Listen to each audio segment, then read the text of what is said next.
just a sinking ship, and you're just a pair of lips that I've lost in the moment. All I want is for you to come back. Now I'm caught in the middle of life, and I need you to survive.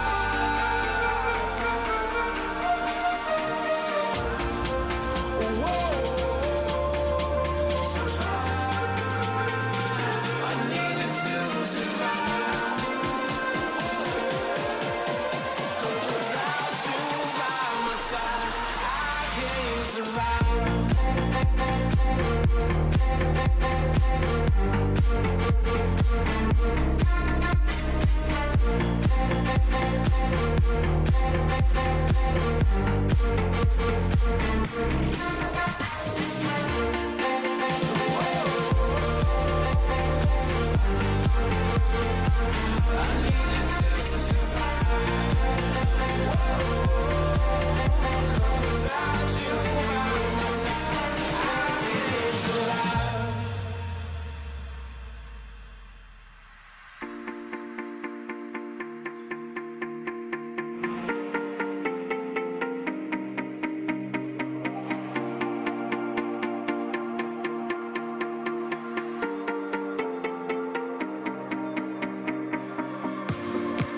And this can be the end. I won't just settle for being your friend. Our broken bond is not too late to mend. But what can I do? 'Cause I'm just a sinking ship, and you're just a pair of lips that I've lost in the moment. All I want is for you to come back. Now I'm caught in the middle of life, and I need you to survive. She said, boy, I want you to walk right, so I can give you one more chance. You're only living in your damn head.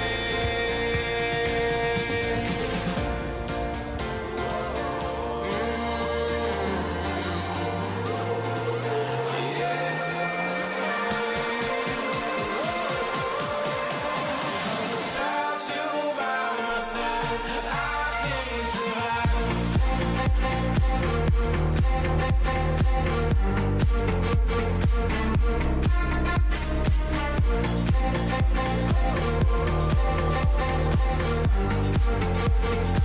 I need you to survive.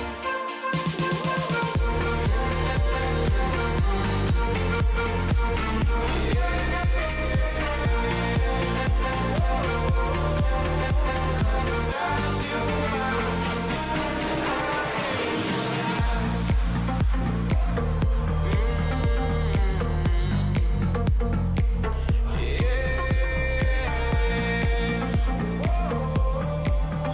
Cause without you by my side, I can't survive.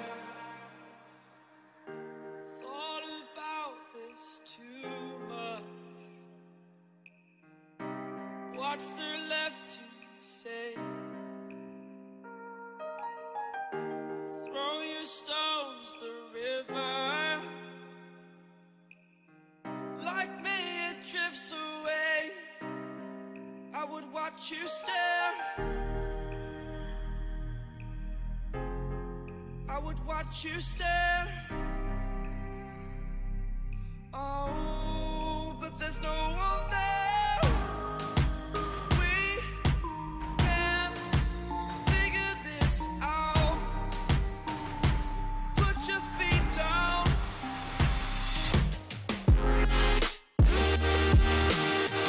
We are the lucky ones.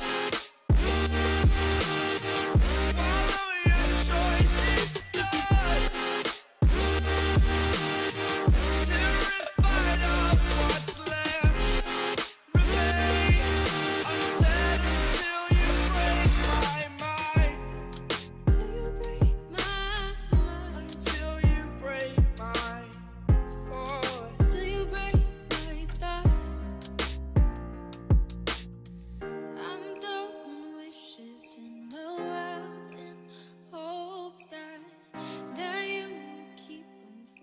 yourself and know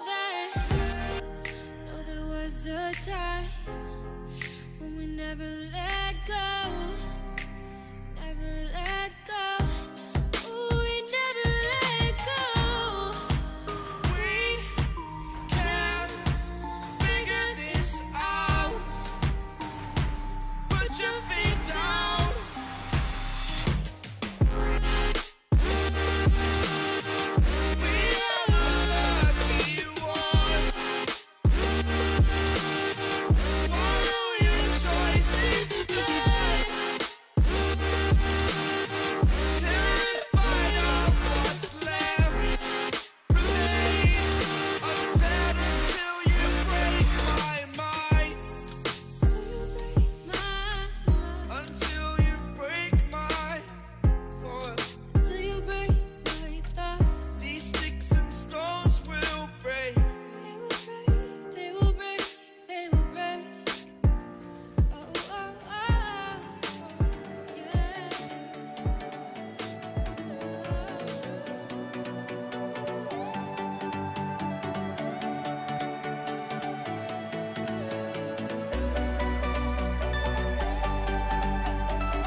Sometimes we just don't know that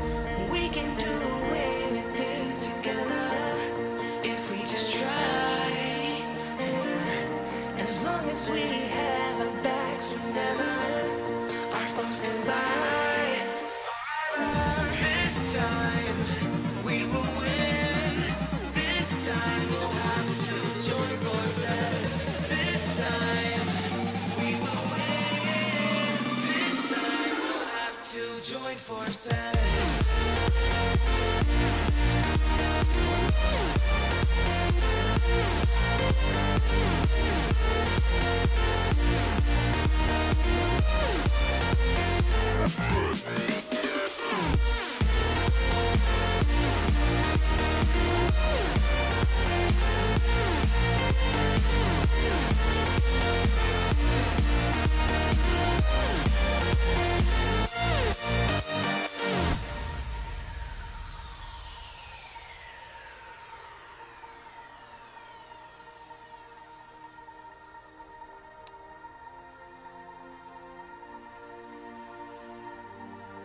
Castles and dragons, the battle begins tonight.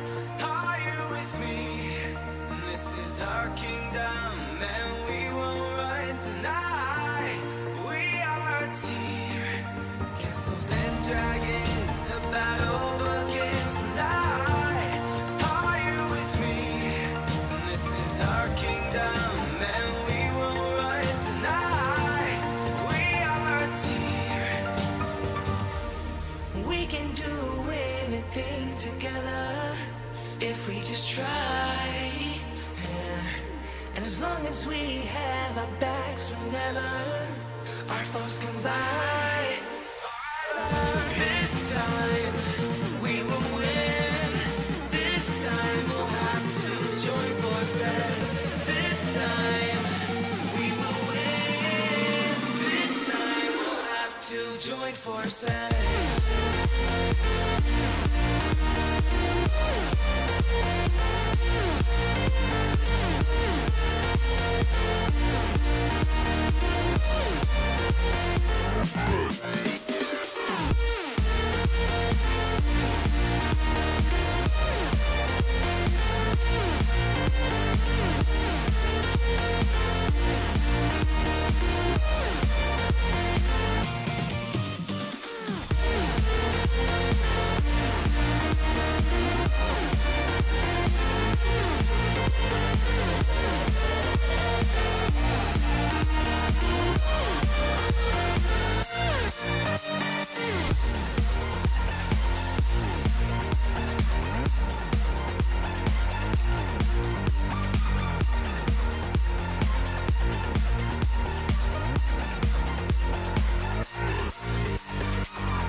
Unfortunately, my coughing is still continuing though.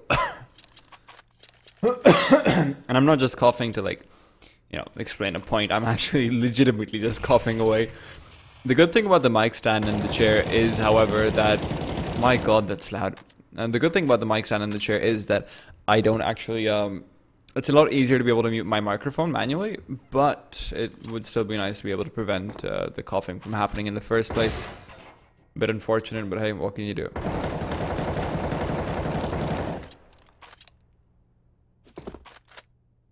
Hopefully warm-up will be starting soon properly with a few more players on the server, but until then, you can see a Dren messing around with some movement, and I think I'll put the music back on and mute my microphone again.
myself away, away, away.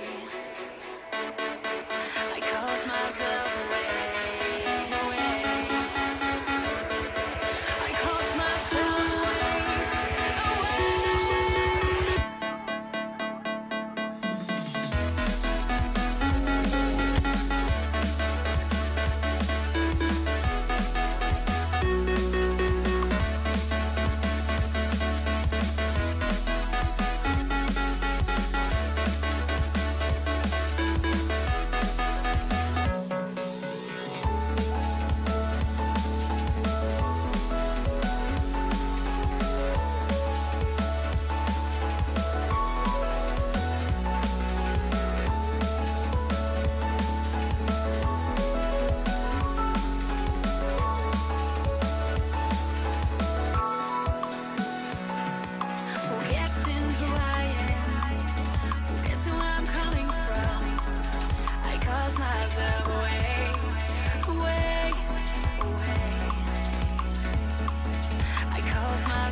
And we're moving right into it. Gambit going up against Fragsters. The major winners going up against a team that is ranked 53 on HLTV. The favorites are obvious, but you have to say that there is a little bit of wiggle room for Fragsters to be able to potentially get away with the victory.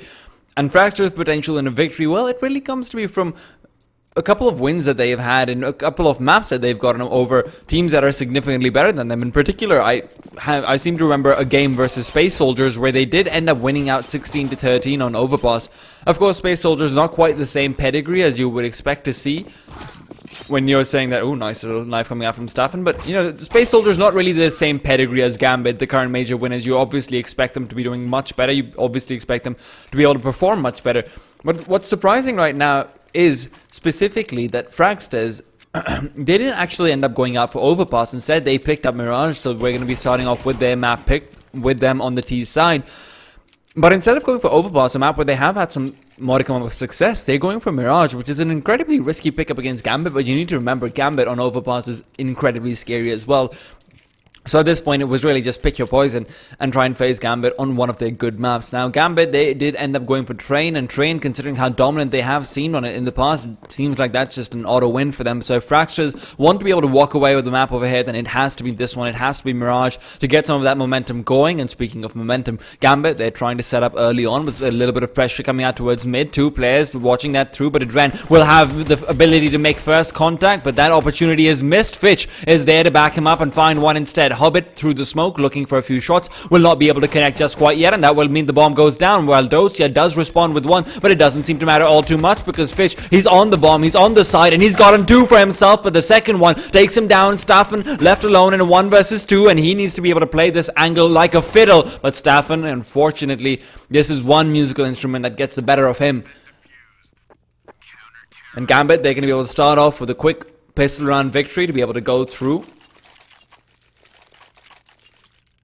to try and close things out. However, remember, Fragsters, they did get that bomb plant down, so we can expect to see that eco round coming out from them, leading into a force buy in the next one. But that does, of course, mean that their buy will be severely limited by the fact that they don't actually have too much of an ability to be able to buy up an AWP in the hands of their AWP, which I'm really looking forward to seeing how exactly he's going to be playing out. I feel like that's a big key to a lot of these minor teams and a lot of these smaller teams being able to get wins while they are the underdogs. It's their AWPers really just showing up and coming to play. And speaking of AWPers coming to play, Smo takes one peek and it's going to be finished off by Adren, who peeks out for a second, makes it happen, and it's 3 for him. And 4 have fallen on the sides of the Danes, and well, that's one Dane left who's feeling very, very lonely right now. Cyclone pushing forward with the P250. Might be gifted Dosia, but Dosia jumping around like a little bunny that he is. And, well, the X-God will punish over Cyclone right there and then. Is the game volume too low? I'll change that. Sorry, it's a new microphone setup, so I'm not really entirely used to these things. Just gotta change that very quickly.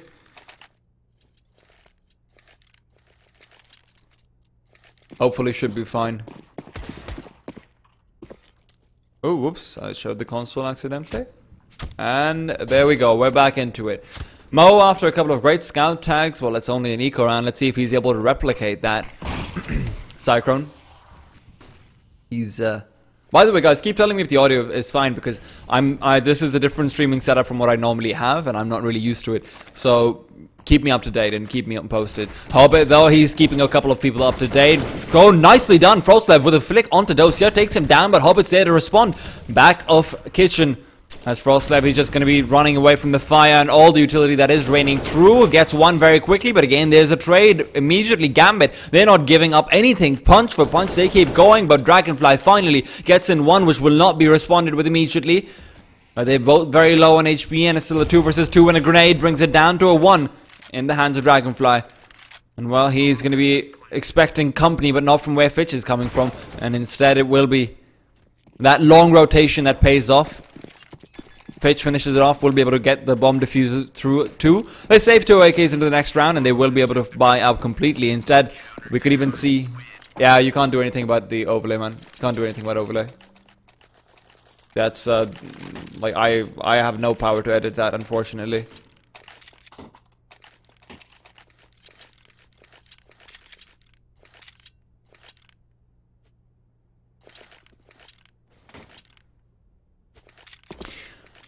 Oh, okay, a bit too loud. Okay, we'll try and get something done.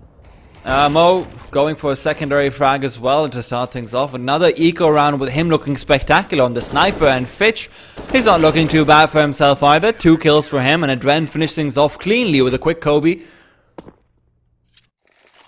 A bit too loud? Okay, tell you guys what. Let's try and adjust the settings a little bit. I know, man, you know, can't do anything about it. Can't do anything about it.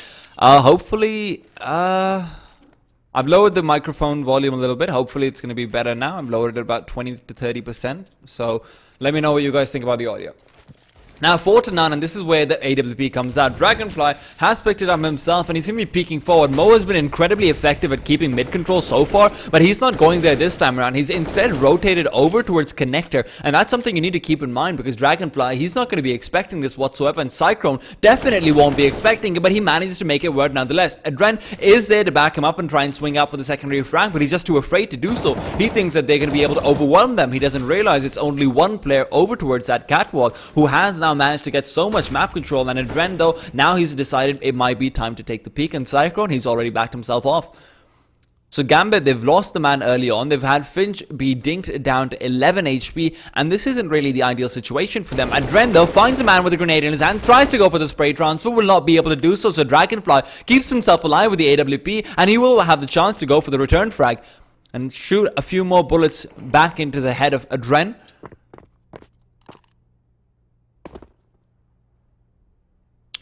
Mic volume still too low? Okay, too loud? Okay, we'll I'll try to change that as well in a second. But Adren, once again, the incendiary just being used to perfection. His utility usage has been on point in these past few tournaments, and that's something you really have to commend Gambit on, but can't do anything about that when Frostlev just shoots him down through the smoke. Torben going for the bomb plant, and they will be able to get that post-plant situation that they're looking for. Staffan returns the kill onto Fish, and suddenly things are looking up for them. 3 versus 2, and Dosia needs to show up big because he's the man who's up on the stairs who has to take point. Hobbit switches out the AWP, and immediately look at this. Dosia just finding information left, right, and center.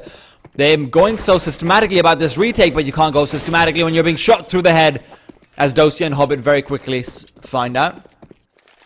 Okay, we're just gonna lower the volume a little bit more, and hopefully this should be fine now.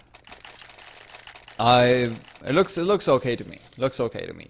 I'm not gonna lower it any more than that, because that's where, you know, things are gonna get a bit wonky. However, should be fine. Right. Now again, another full buy coming out from Fragsters to be expected. They did manage to keep the AWP up and living.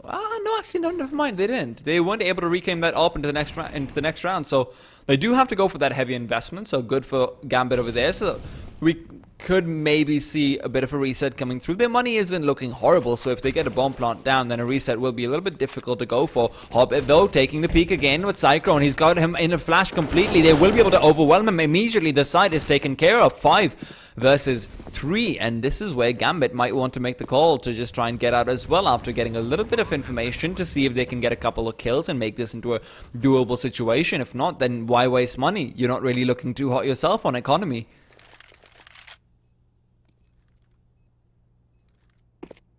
So Torben, well, he's going to be feeling comfortable as Gambit, as I expected. They're going to be backing themselves off.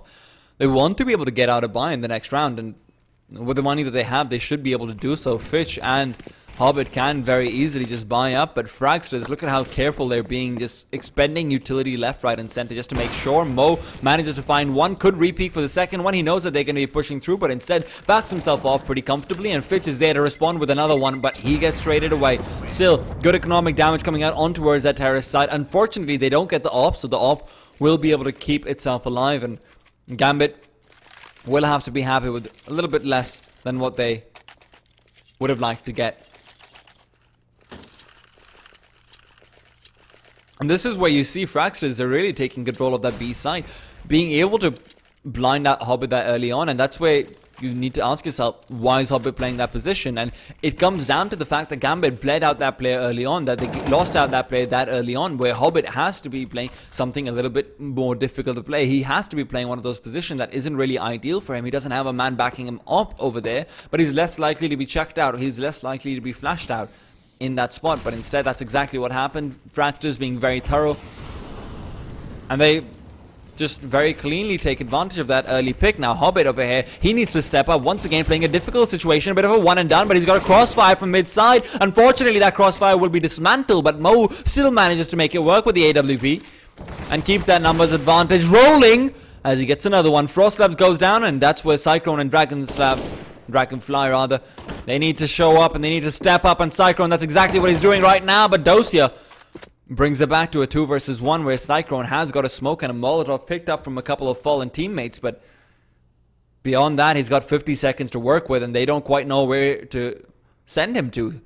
He's just trying to play that confusion angle. He's just trying to make sure that Dosia and Adren are somewhat split up, but Dosia has actually swapped out for the AWP, dropped over by Dragonfly.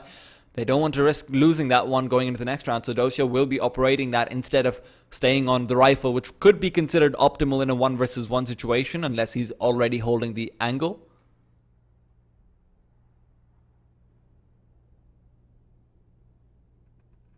But now this is where things get very interesting, where Cyclone is just slowly creeping onto the side. He could take down Dosia in 15 seconds left, but instead he's going to go for the bomb plant early on. You see Dosia already moving out. He's holding the angle, and he knows exactly where the bomb is being planted. The incendiary is going to go through, but Dosia should be fine. Cyclone can actually take the peek out, trying to jiggle peek this out, but Dosia misses the shot, and he's going to be taken apart. Adren is left in 1 versus 1. Cyclone with 3 kills to his name. He's going to be going down, and it's a quick victory for Gambit to try and reclaim their momentum. Their money isn't going to be looking great. Remember that.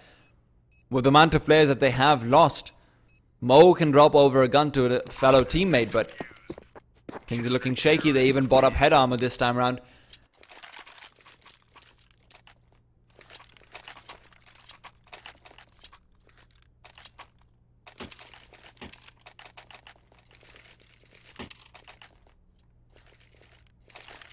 Nicholas, mate, you're more than welcome to leave the stream. There are other streams. You can go to HLTV to check them out.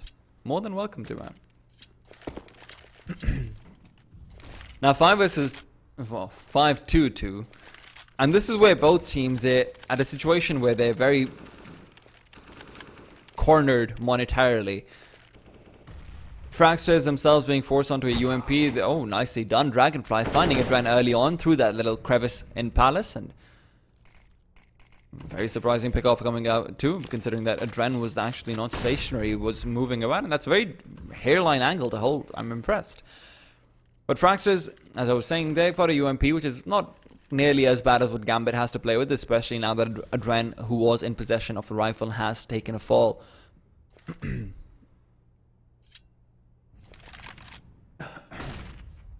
Dragonfly is going to make it 2 for himself as Fish tries to go forward, trying to push through, as the CTs generally do have to. Unfortunately, now Gambit find themselves incredibly spread thin, where Mo has to step up and go hero mode with his AWP. But Gambit, they're making the gamble, and they're making the call to move over all their players towards his A side. The bomb, if it figures this out, it could maybe still look to rotate, but with 30 seconds left, it's definitely going to be on the wire. And Mo, well, he finds that shot to Dragonfly. He ends that 2-kill spree right there and then. Dragonfly, though, he already did the job he needed to do. Cyclone pulls out his bomb a bit too preemptively. That allows Mo to go for a secondary shot, and Cyclone rebounds and refrags to bring it back in their favor. But Mo, he's pushed forward aggressively, pulls out that USB, gets a dink as well, takes the bomb planter down, but the bomb is already deployed. And now Frostlev, he just has to play this out perfectly. Flashbang goes through, not going to be catching out Mo, but it doesn't matter. Flashed or not, Mo goes down, and Gambit lose. After 1 round reclaimed with a very frail economic situation, Gambit now find themselves completely and utterly reset.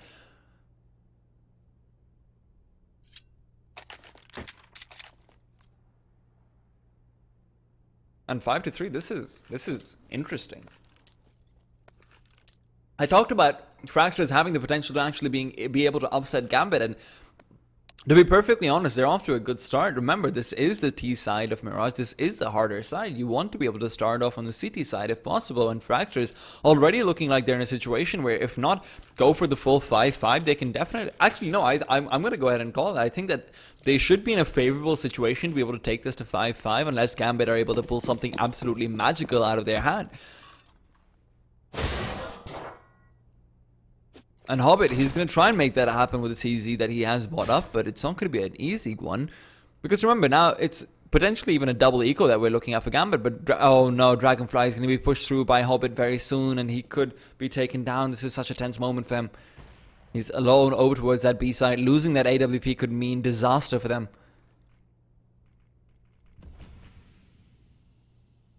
But that's why you see Dragonfly backing himself off, picks up the AWP as well. They've got a B stack going, and the only player on A is Fitch, and he will be left alone to try and fight up against that UMP. Frostlev, though, farms him up. That's a quick $600 added to his bank. And he's going to be looking to continue to extend that monetary advantage as he takes the peek out towards CT spawn. Very aggressive early on, and Mo finds himself distracted, but unfortunately for him, that's going to lead to his death. Hobbit, the only man who bought up in this round, a little bit, just a quasi by bringing himself back down to 2,000, and he will go for the quick frag and gets it onto Torben. AK picked up. If it's saved into the next round, this could be big, so expect to see Fragsters trying to hunt this out, and Hobbit, he realizes that. That's why he's just sticking in that palace situation. He's just making sure that the man who is coming out from the back lines, Cyclone, will not be able to shut him down early on. But Hobbit, he could do some serious damage with this as well. Remember, if he gets this kill onto his staff, and that's another rifle out of the hands of Fragsters, who do not have a stable economy just quite yet. So Gambit, this could very well be the secret for them to actually bring themselves back in control of the momentum, should they choose to save up right now. Would be prompt to do so, but instead they make the call. They're going to be buying up around that AK that was dropped over towards Hobbit. Fitch will be the man to wield it, while Adren and Dosia go for the slightly weaker firepower. They don't have very much utility. Remember, only 2 incendiaries, which could end up working out against them. And this is where Fitch needs to step up so incredibly much. That's why you see him getting aggressive. He's not playing that standard CT spawn position. He's expecting an execute to come through from the side of Gambit. And that's where you already see him getting a little bit more posted, a little bit further up next to the taller crates, but he gets defensive again once the A smokes do go down and the flashbangs rain out. Adren, though, MP9 in hand, he's the man who has to be aggressive. He's the man who has to actually try and rush them down practically with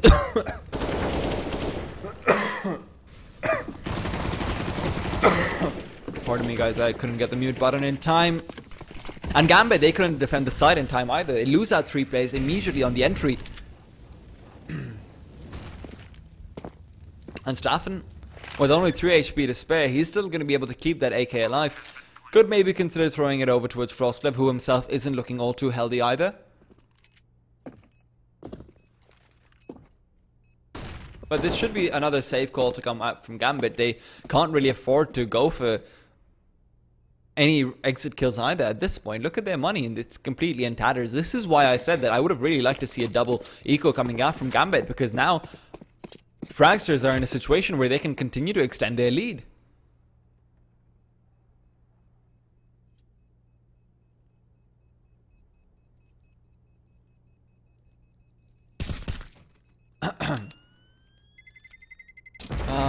I wish my throat would just get better already. And Hobbit, well, unfortunately, he was wishing for a bit too much as well. The AWP just evades his hands.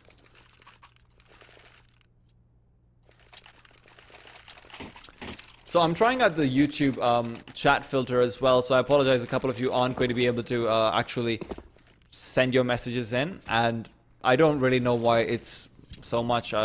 It just messaged, why is the caster, it just blocked the message, why is the caster dying, which is a bit surprising to me. But speaking of surprises, Fitch pushing out aggressively early on is going to be able to get 1 kill. Dosia as well, just standing in mid with that AK, providing some cover fire, allowing them to be able to go for this. And a trend, now that that AK has been reclaimed, he's got head armor. Remember, he can get a lot done. Fitch immediately finds another one in the meanwhile. That could be a third gun finding its way into the hands of Gambit. And Mo, what is happening? The CZs are reigning supreme, and Dosia making his way downtown, and Frostlev is going to be meeting with the might of the X-God to finish off that round. Gambit, in a situation which should have been absolutely impossible, they're able to bring it back with a 5-man mid-stack. And they're just really showing off why exactly they're considered the overdogs, why they're considered the favorites in this matchup. And now you've got 5 AKs on Fragsters. Dragonfly does not have that AWP, which he's managed to pull so much use out of. And really, his numbers might not reflect it, but a couple of these rounds he's been absolutely key in finding those early pickoffs.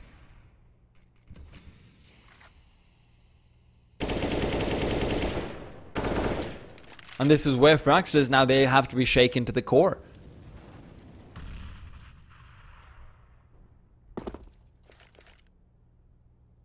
Man, I need to figure out how to disable this YouTube thing. I really do. I'm gonna try and do that on halftime. But if anyone knows how to disable the YouTube chat filter, let me know, because I'm not used to streaming on YouTube. This is really weird for me. 6-5, and Gambit, they're looking to extend that to 10-5. Whether or not Fragsters will allow that to happen is entirely up to this very round, because their economy is not looking great right now, despite the few wins that they were able to rack up. Remember, they did end up losing out around here or there to Gambit as well. So Frostlev, who is actually being boosted up despite that incendiary, will be able to find that kill onto Adren to start things off. Cyclone goes down though as Mo responds from Connector as he pushed through and will be able to go for another one. That elbow peak won't matter, my friend, but there is Torben there to trade things out and make it 2 for himself. The third man coming in from Market, but he doesn't quite realize it. Fitch has to be the man to step up right now, hold the line, but Dragonfly, he holds an AK in his hand. That might be the key to taking down Fitch, and unfortunately, no, it's not. Auto-directed, the one thing that I thought it was good for was showing me kills and making me look good, but apparently not. Apparently not.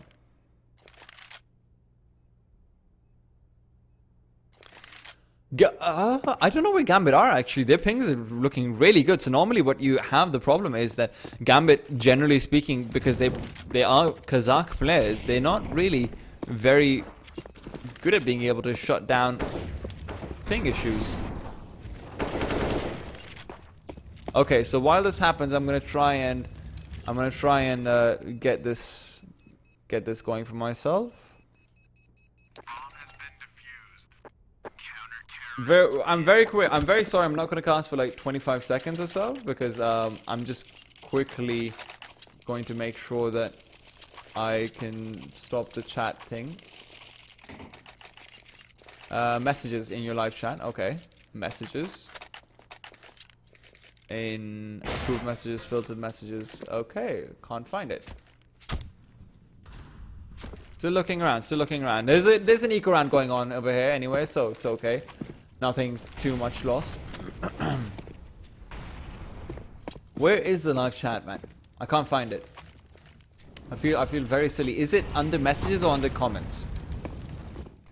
Just keep me posted. Keep me posted. But the P250s are out with the Tech 9 as well. Fragsters are looking to do what Gambit did as well earlier on. It's a bit harder for them, but they're going to push forward regardless. And Torben finds one shot to open things up. But it's already Gambit with 2. But oh no, Torben, he's equaling that number. It's a 2 versus 2. And that AK and that M4 can be thrown over towards Cyclone. And very quickly the tides have been turned, and Fragsters, they've gotten the bomb plant down and they're in a retake situation. Fitch, though, he definitely heard that sound. Mo will be taking the peak and will be taking a fall as well as he gets one, but Cyclone drops the ball and won't be able to take it to a 6th round for them. Fitch reclaims that AWP as well. Okay, community settings. Fine, community settings. Let's check that out. Default settings, comments from the channel. Okay, great stuff. Thank you, Dildos for Africa. Of course you knew how to stop the filter. Of course you knew. I mean, you're Dildos from Africa. Right, so we're back into it, and interesting round coming out from Fragsters. Because there's a couple of mistakes coming out from both sides that I'd like to highlight. First of all, the man in bench not being accounted for whatsoever. I think that was Dosia playing that position, and he's able to get 3 kills from there, which is absolutely ridiculous. But at the same time, Torben pushing through with that P250. Adren starts things off strong early on, and he's not going to let me talk or analyze, and well, for good reason, because I'm not very good at it, and they're very, very good at Counter-Strike. Dragonfly might be making me withdraw my words as he's being naded down after missing 2 consecutive shots, which will force Cyclone to take the peak. Mo finds that kill, but it's going to be Cyclone to make it 2, trying to make that 1 versus 5 happen. It's a valiant effort, but at the end of the day, Fragsters will end up going down 9-5, and this might be the 10th coming through for them.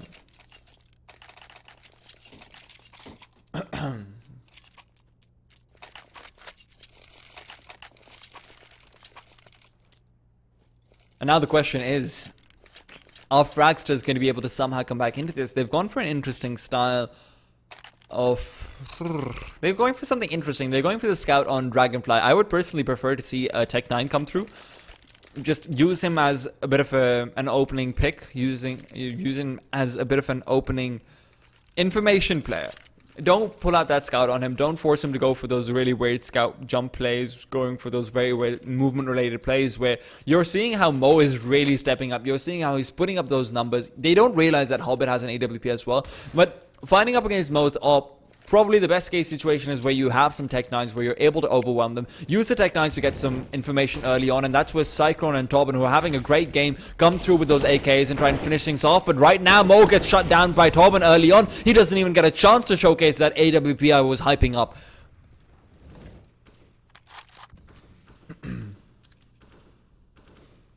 And Dragonfly just slowly inching his way forward, might be met with the Dren very soon though, and that is not a meeting that he wants to have.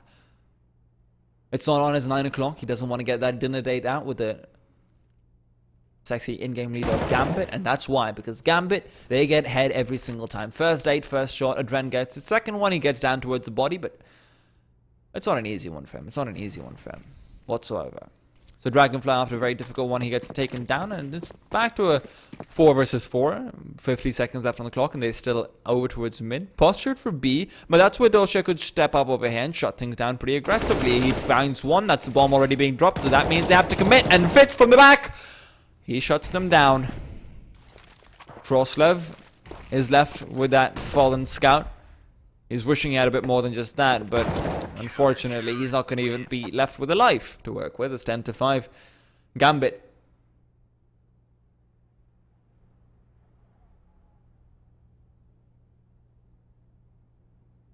Well, Gambit, they looked shaky in the beginning after Fragsters were able to equalize, but off of a miraculous eco round after some great CZ pushes coming through from Fish that allowed them to be able to get that one singular round that they should definitely not have had the right to do so anytime whatsoever. That's where Fragsters really dropped the ball, and you can see that inexperience coming through, that perhaps they found themselves a little bit shaken. Dragonfly in particular not really getting a single kill after that round. He stayed at 6 kills throughout the last 5 rounds of that terrorist side. Now they're on the CTs, now the pistol round begins, and this can be their big moment. They've got 4 players on that A side. Adren will be met with a push from Frostlev, but he backs himself off immediately. Dragonfly is there to try back up, turns around, flips it on, gets 2 quick shots, and that's going to be Staffen with another one added to the tally. Staffen going insane, even almost shutting down his own player, and that leaves Hobbit alone to try and come through from mid-side. He's made some noise as well, so they know exactly where he is, but Hobbit takes the peek once again. He should be able to take this one out. A clean-up situation coming through, but he runs out of bullets, and Staffen makes it a 3rd kill for him to finish off, with Dragonfly chiming in with 2 great ones as well.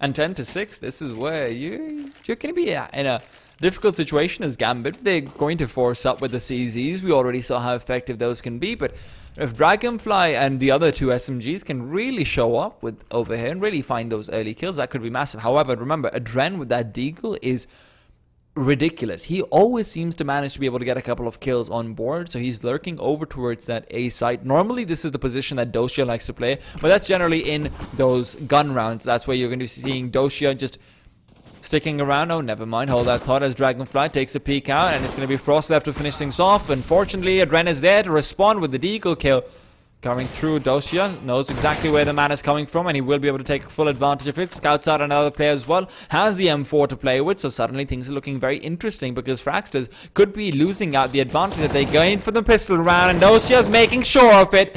He finds one, and Cyclone is forced back as he scouts out the player dropping down from staircase. That's where Torben should be able to try and chime in with one quick kill. He sees the man, but unfortunately a bit too quick to react, and he reveals his position where Dosia can capitalize and take him down. Dosia really coming up big this round with that M4 that he was able to steal away from mid-side. And Cyclone left in a 1 versus 2 with only 10 HP to work with, and that 10 HP will be taken away. Dosia, 4 kills in this round, and 11-6 for Gambit.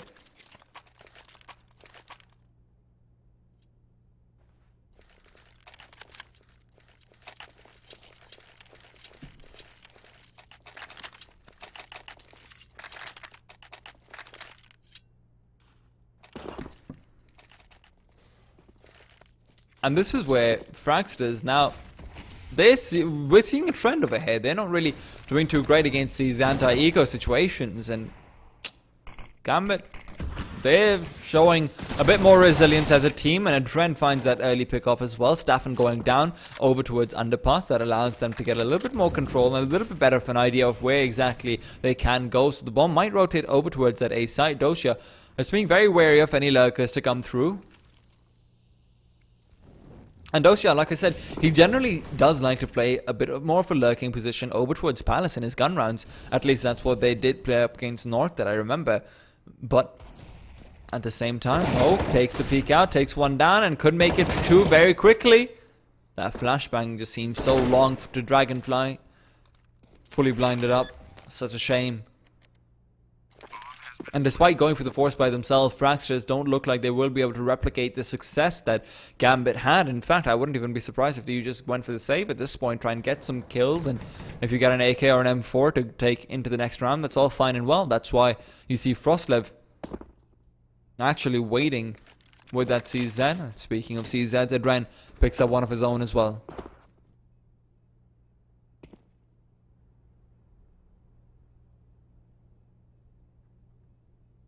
This is where we're probably going to end up seeing an eco round coming out from Fragsters. They could go for the buy again if they're feeling particularly desperate, but I would really like to see a pause coming out from them to try and figure out what exactly is the direction that they want to take this game.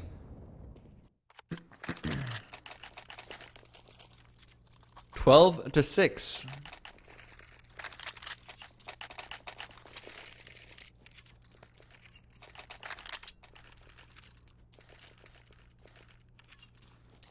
And you're going to find yourself hard-pressed in this situation where you are going for the eco round immediately after, and you still might not have enough money to be able to buy up that AWP on Dragonfly. They might. They will. Never mind. I take my words back, and well, Torben, he wants to make them take a few words and a few bullets back, but unfortunately that's not the case, as the only people who are able to quickly chime in with some kills are Frostlev and Cyclone, the people who saved up their guns into this round, actually. And Cyclone, he's managed to find a couple. He's managed to get a little bit more money for himself, and Dragonfly chimes in with a quick dink from the USP as well to clean up Hobbit. And Ren is going to know that they're coming in, though, and he will be able to clean things up with that Mac 10 from the sidelines. Jungle, not expected whatsoever.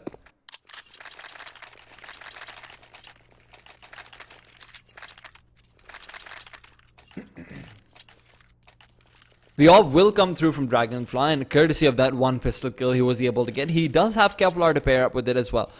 So Mo isn't going to have an uncontested field day with his long-range sniper. However, Dragonfly was looking a little bit shaky towards the end of the first half, and if he's not really able to find his footing once again, then things are going to be looking very rough for the side of the Danes. And well, rough is how Fitch likes it, as Adren and Fitch, both of them tag team down Stafford and Cyclone respectively. Bring it forward to, oh no, Mo takes down Dragonfly. That's what I was talking about. AWP versus AWP duel, and despite that, Dragonfly just simply can't make it happen. Torben, the only person who seems to be a bit of an anchor on his side, even finds the early on headshot onto Hobbit, but unfortunately that's just not enough. He doesn't realize that you have to be like a Dren. You have to close that with a quick shot onto the body, finish it off there. Can't finish it off in the mat. Never a good idea. If you want to keep yourself alive, it's never a good idea.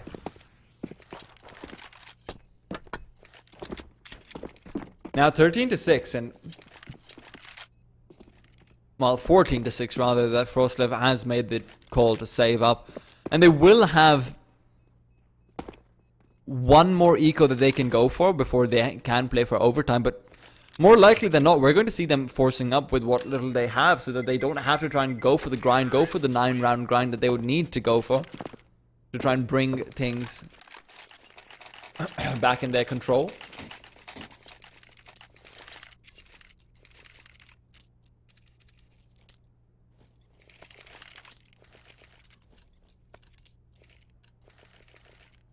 Instead, though, they're showing a lot of they're showing a lot of discipline. They go for the Quasi, they pull out a Deagle in Cyclone's hand, they keep things possible for them. We've seen Gambit pull off some miracles over here, but let's see if Cyclone can do the same, because he's pushing through. That flashbang is going to catch him out though, and Mo, once again with the secondary flash, he will be able to post himself up on the picnic area and find a quick kill. Dren though, along with Dosia, will take a fall as Mo brings things back in their favor over to mid, and Fitch off the back of that will be able to get that bomb plant down. They're planting for Catwalk, being careful not to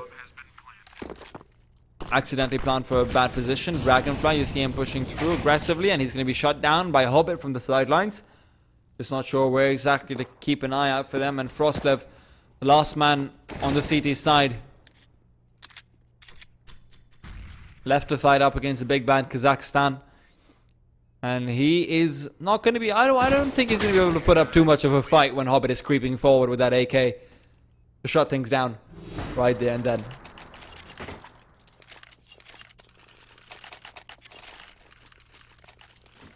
(15-6), Gambit on the verge of cleaning up this first game entirely after what was a catastrophic start for them, to be perfectly honest. They're able to really bring the momentum back in their favor. And Fragsters, this is their last hurrah. This is where they have to try and show up. This is where that AWP of Dragonfly really has to go overtime. Cyclone is ready, and he has been the man delivering so far, but can they continue to do so as they get aggressive down towards that A main area? Frostlev even considering and contemplating pushing through the smoke, but Adren from the back lines would really be able to punish that. Now the secondary re-smoke coming through. But Fragsters, they're going to be met with some unwelcome company very soon on this A site. As a couple of players are pushing through. Staffen, though, he's already taken down one. Hobbit to fall and Adren to lurk over towards Palace side. There's two players in secret. They can't possibly be expecting this. And Cyclone, he scouted him out. That's where you could see a couple of players now taking the peek. Staffen from jungle is going to push through the smoke. Tries to go for Fitch, but he goes down instead. Frostlev, the only man to try and chime in on that A side so far. But Cyclone pulling out, swinging through with the wide peak. Tries to go on towards Fitch, but can't get the kill. Instead, he settles for Adren, and Torben will be the man to clean up the former. The smoke being there means that Mo's incendiary won't be put to good use either. 6 HP left and narrowly avoids death to Gobi. And Cyclone, well, he just needs to take that wide peek through onto Mo, and things will be looking very much over at that point. 25 seconds left, and without possession of the bombs, Fragsters look like they have managed to keep themselves in the running, and Dragonfly, despite not really putting up a single frag with that AWP this round, it does seem like he's just going to be content to share his teammates' victories.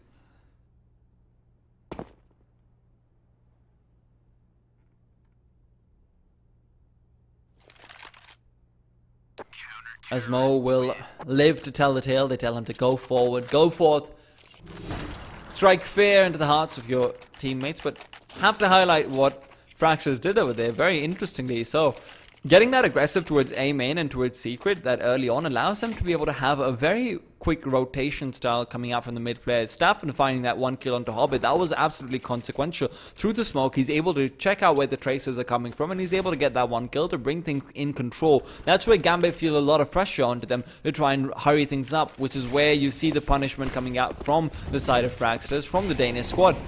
So Hobbit now with a quick incendiary to reveal his position is going to be moving forward as his teammate, his newest teammate rather, takes a fall. Mo is there to respond with another one onto Dragonfly, but it's definitely a trade that the T's are happy with. However, now Torben finds one more, and Dosia, Adren there to try and clean things up. Auto Director doesn't want to show me anything whatsoever. He thinks that it's telling a good story, but let's tell a better story. As Staffen, he's saying once upon a time, and he wants to see whether or not this will be a happily ever after. Doesn't quite look like it's going to be an easy one for sure. He's left 1 versus 3, and Mo being crouched down. They might not realize his position, though. He sees the gun barrel, sees Dosia as well, shots him down, goes for the swing through, flashbang to follow. Mo is not going to be caught out by it just quite yet, though, and that's a secondary incendiary to block out players coming out from that catwalk area. But Adren, whoops, I just kicked my microphone. Adren shots him out, 16-7, and there will be a happily ever after, but it's for the Kazakhstan side. With that being said, we're going to be moving to train very soon after. Decent performance being put up by Fragsters, I have to say. They weren't looking all that bad, but with that being all said and done with, we're going to be moving into the second game. Remember, guys, if you've enjoyed the casting, be sure to leave a like, be sure to leave some feedback, be sure to subscribe. And remember, if you'd like to support the channel, if you'd like to help me monetize, just keep the stream on and turn your ad block off. We're going to be playing ads throughout as we move into the second game. And of course, you can check me out on Twitter, Discord, all those shenanigans, which are all given down in the description below.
It's actually very frustrating. I just think Twitch is so much better for advertisement revenue.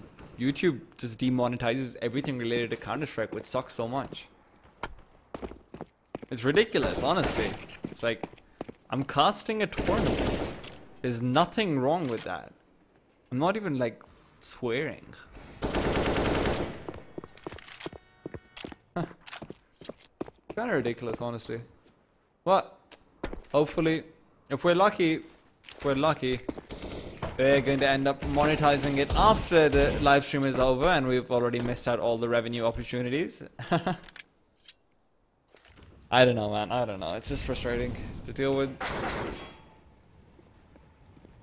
Especially because I can't stream this on Twitch because of ECS, so, you know. It's not like ad revenue is great anyway. Well, I don't really mind. It's these are some fun games to cast, though. YouTube has been pretty bad with revenue. I have to agree with you there. It's just frustrating. I don't even want to create content at this point because before I wasn't creating the part 2 of my optic video because I was sick, and now it's just, you know, it doesn't matter. I get demonetized, and because I don't actually get remonetized until after I've got 1,000 views. Here's the problem. I'm a small time creator. I don't get 1,000 views that easily. So 1,000 views is actually the majority of, you know, that ad revenue that I would be able to potentially monetize. But hey, so, you know, it's just hard to get started when you know that most of your views aren't going to do anything. And a lot of it is just fun for me. Creating content is fun for me and everything. But at the end of the day, I also like streaming on Twitch. You know? We don't get paid for these. This is the Community Caster Challenge. We don't get paid for this. And even if I did get paid, I couldn't really discuss it with the stream, I'm pretty sure. But I can tell you how much ad revenue I got from my previous stream, which was about 6 hours long or something. Or maybe it was 4 hours long. I don't remember. The previous esports stream that I did with about a total of about 50,000 views or something. Maybe it was 40s. It was a decent number of views. I got $2 whole of ad revenue from that one. $2 whole. You know, YouTube, thank you, man. You guys really didn't mess things up in the slightest for yourself. Well, I'm really fine with it. I'm just complaining for the sake of complaining and for the sake of conversation before the game starts, because it does seem like we're just waiting for the last player to join in from Fragsters. Technically speaking, I should be saving my voice. I should be saving my voice, but hey. Canadianism, you're not wrong, but I can't really say that because that's where I'm going to be permanently demonetized if I say that.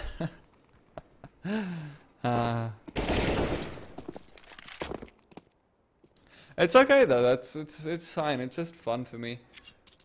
Hopefully we're going to be able to move towards bigger and better things eventually. I just want to cast at an arena, man. Casting at an arena would be like the dream. Just the crowd roaring around you, being like, tea time, tea time. Admittedly, that's not really what's going to happen for the casters. I've never actually heard people roar for the casters.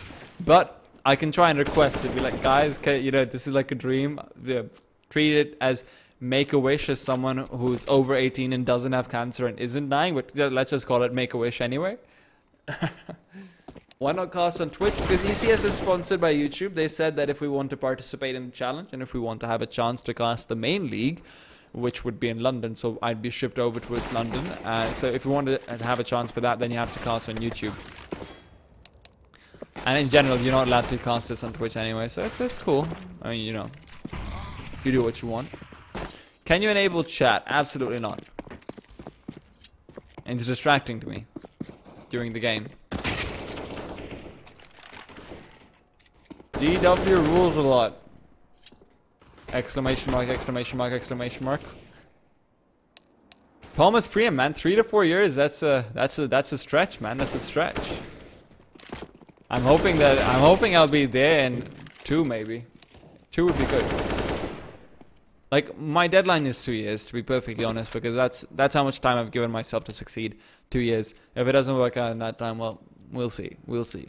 That's a long time. It's a long time. But you know what's an even longer time? The next 40 seconds that we're going to be having where Fragsters have to try and take this knife round away from Gambit. They did get completely crushed out in Mirage after Gambit was able to mount up a comeback.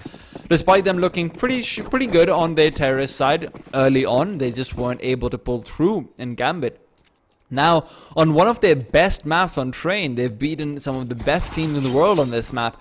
They're going to be fighting up to try and find that CT side early on, and if Gambit are able to do that, that's where, you know, Fragsters, they're going to have a very rough time, and already you see Staffen and Torben left alone to try and fend up against quite a few players. But Staffen, look at this, he's just clutching things out left, right and center. Torben switching around, they're going for the old 1 versus 1 at this point. Dosia, he needs to try and get fancy, but instead he just left clicks down Staffen, not going to let him try and play around with those ladders, pull off a shroud, and despite going down to a 1 versus 1, Gambit are going to be able to start off on the CT side.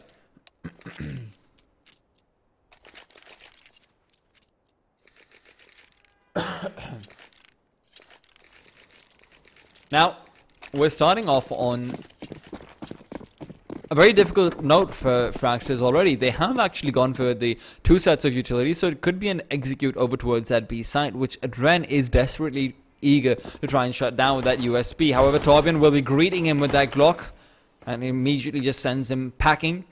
Back onto the site he goes, back towards that bomb train. Just getting a bit more defensive for himself.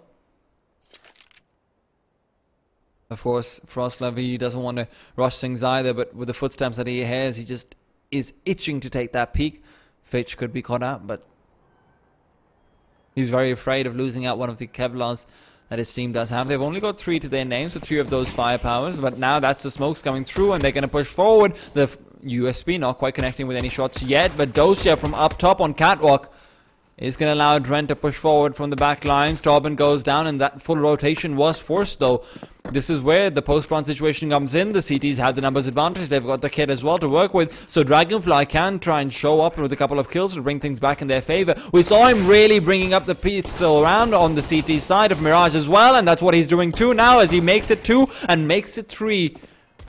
I'm stumbling over my words, but, well, Fragsters is stumbling over the corpses of everyone that they have managed to kill so far. Dren, though, he adds 1 more corpse to that pile as Cyclone is just waiting for the secondary defuse to come through. Dren does reveal that he isn't going for this, but Cyclone doesn't know that he doesn't have a kit right now. So Dren, he's going to be able to go back, backtrack for that kit, but without the time to do so now. He knows he should just back off, try and get that Kevlar going into the next round, and if he can get a quick kill, that would be great. $300 extra in the bank. But instead, Fragsters, they're able to clean up the pistol round. Now, will Gambit be able to do what they seem to be absolutely ridiculous at, which is winning out 4 spies and winning out eco rounds that they have no right to do so? Well, we'll have to wait to find out. Adren does have enough money to be able to purchase himself a rifle, and that will be the scout that he goes for, surprisingly enough. And Staffen, well, ooh, Adren, look at this. He goes for the shot, lands it. Quickly into the chest he goes, and Staffen, who needs to try and respond as soon as possible, as Hobbit has managed to bring it back in their favor. Fitch takes a peek out with that deagle, gets that 1 dink, making it 2 for himself, going for the elbow peaks, but finally holds that angle and gets a shot onto Torben. Dragonfly and Frostlev, they're wondering what exactly just went wrong, and Dragonfly playing on 4 to 3. He's not able to scout out Mo, as the scout will shove him out of the map, and the server 1-1 Gambit. This is their 3rd 4-spy victory so far in this series. Every single one of them has just been more consequential than the last.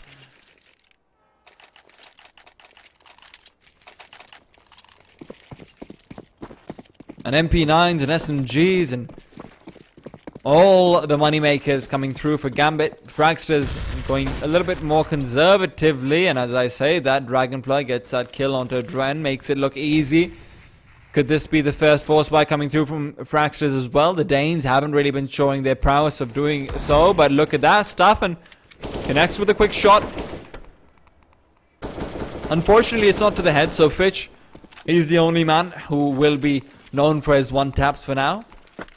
3 players eagerly waiting outside IV, just hoping to see Hobbit take that peek, but Hobbit backs off towards that green train, pushes through onto blue instead.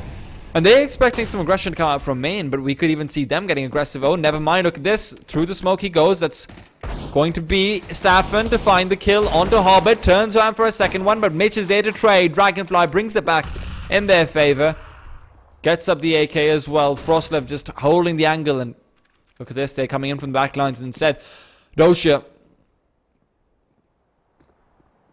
He is the man to watch out for. He is the man with the AK who has to really step up, and step up he does. Takes down Torben to start things off, but now Frostlev knows his position, and he can go forward for a quick shot, and he connects. Mo and his scout aren't going to be feeling too happy about that, because his secondary shot comes through to be able to bring him down. That's a headshot as well. Not that it matters all too much. Dosha is there to try and shut things out. Finds one, could make it two very easily, but Dragonfly with the off angle and 24 HP to work with. He brings it up to a 2, and Gambit now, this is where you might be seeing finally them go for an eco round. Dosia, though, with the 4100 that he has, he's thinking of making the call. The guys, it's okay. We buy, we buy. And indeed he does. That's the M4 in his hands with the head armor to boot. 3 AKs on the side of Fragsters, so maybe not realizing that the extent to which they would commit to having that firepower, but that head armor will definitely be helping out up against the UMPs. I would have liked to see a couple more players just go for extra utility instead of head armor, though. Fitch and Hobbit definitely could have seen that coming through from them. With the pistols, you're probably more likely than not playing that close range situation. How much is head armor really going to help you? But now, things are going slower. Fragsters, they've got time to breathe. But unfortunately for them, they're not the ones who need time. It's Gambit who are trying to just get a little bit more information for themselves. Hobbit is playing with the idea of pushing through Pop Dog. Mo and his scout, this could be an interesting shot. He lands the first one. Now it has to be the second to bring the man down, but the information has gone the way of the terrorists. And a Hobbit.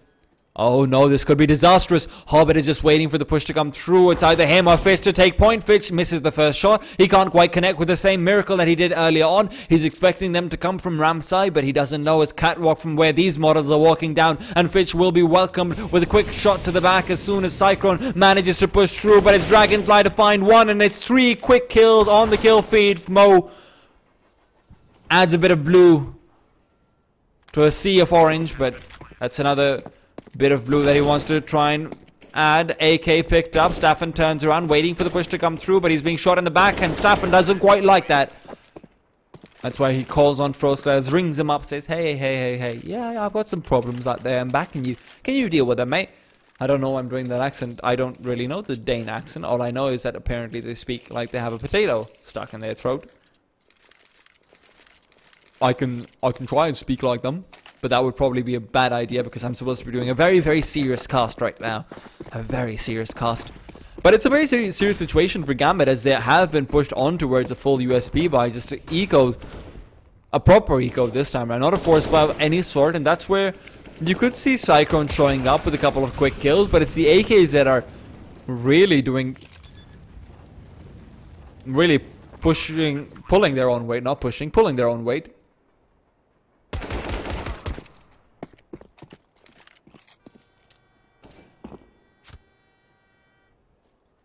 Mentioning in YouTube is not like Twitch. Oh, sorry. I misread that.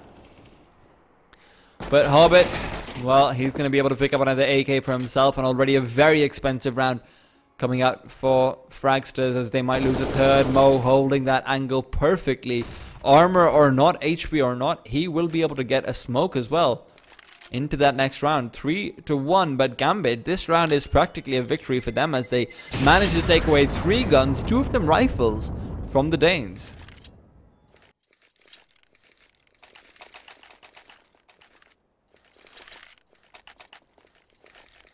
And off the back of that, they should be able to sneak out a very decent buy, as Mo picks up that AWP. Adren has got full utility as well. They've got quite a bit of... They're not looking bad considering what they took in to that previous round, what we were expecting to see a double eco come through. But now Fitch going for the peak. Almost lands a shot. Won't quite be able to do so though, but Mo finds the opening pick off, and Fitch swinging out wide, trying to take advantage of his positioning rather than his utility. And Hobbit, he's left with very little HP to spare, but the wall of smokes is now working against Staffen as he's just going to push through, finds Dosia. Dragonfly chiming in with one as well, and now Mo, the hero of so many tournaments for Gambit, he has to step up once again to try and win out this 1 versus 2 clutch, and he knows that if he isn't able to do so, if he wants to try and save that AWP, they won't quite have very much money in the next round anyway. So he goes forward and he gets shot down by Dragonfly.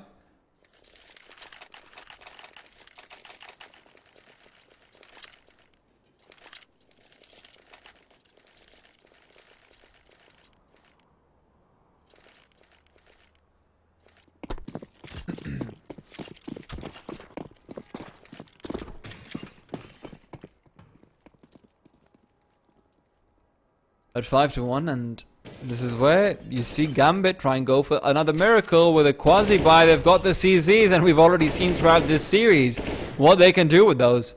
So Fragsters, rightfully so, being very cautious, just trying to play for information. Fitch, despite looking like he should have been clipped pretty heavily by that grenade, only goes down to 81. But 5-1 and Fragsters, they're looking good, but remember, that's how they started off before as well, and one CZ round was all it took to take the momentum away, and Torben doesn't want to let that happen as Adren is trying to take the push through. Smoke is there, and he is considering to just push right through it. The bomb being planted did mean that he had a bit of a chance to try and shut down the planter, but Staffen is there on catwalk to take down Hobbit and maybe move on to Adren as well, who is going to be able to find Cyclone. Can try and get that kill and pick up an AK as a subsequent... I don't really know, as a subsequent one. As a subsequent bonus.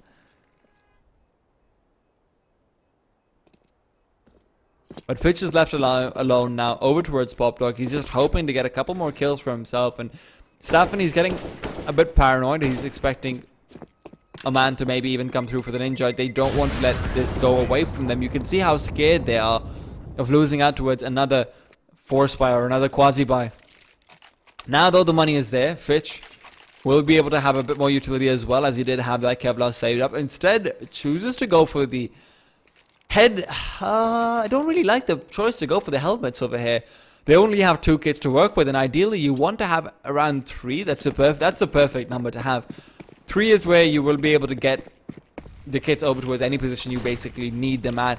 Double op now comes through though, and Gambit, this is their last hurrah. Staffen though finds that early kill onto Dosia, and they're going very fast on towards that B side. Torben finds 2, and it's left Hobbit alone. And I love this change up coming out from Fragsters. We expected them to keep going slow. That's what they've been doing so far. And now Hobbit, he's been forced to fight up against a 1 versus 3, and Torben just finds another kill for himself. That's 3 in this round.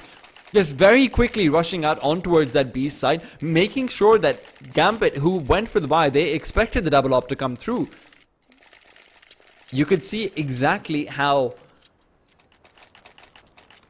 Gambit were overwhelmed, and Fragsters knew that when that buy comes out, it's not overly unlikely that it's going to be a double option. We may as well take the gamble. We may as well try and rush on towards the side with some utility used up early on, and they make it work. They make it look convincing as well. And Gambit, now they're on a force buy yet again. They've managed to make wonders of this before, but Dosia, the hero of the second round, and the third round rather, not the second round. Maybe it was his third round. I don't really remember. He's a hero for a couple of rounds. He's been a hero for a couple of rounds. Just can't quite show up with the numbers. But Adren is there to try and close things out. Fitch as well through the smoke will be able to dink down Staffen, and Staffen will be shot down by the USP. Finished off to leave Cyclone alone in a 1 versus 4. Cyclone makes it look like he had a chance, but unfortunately Adren chooses to differ, and he's able to shut him out. That's a quick force by victory coming out from Gambit. The only 2 rounds that they've won so far in this game have both been forced by victories, but Fragsters, that's got to be striking some fear into their hearts as well. They know that they're not quite out of the hot water just quite yet.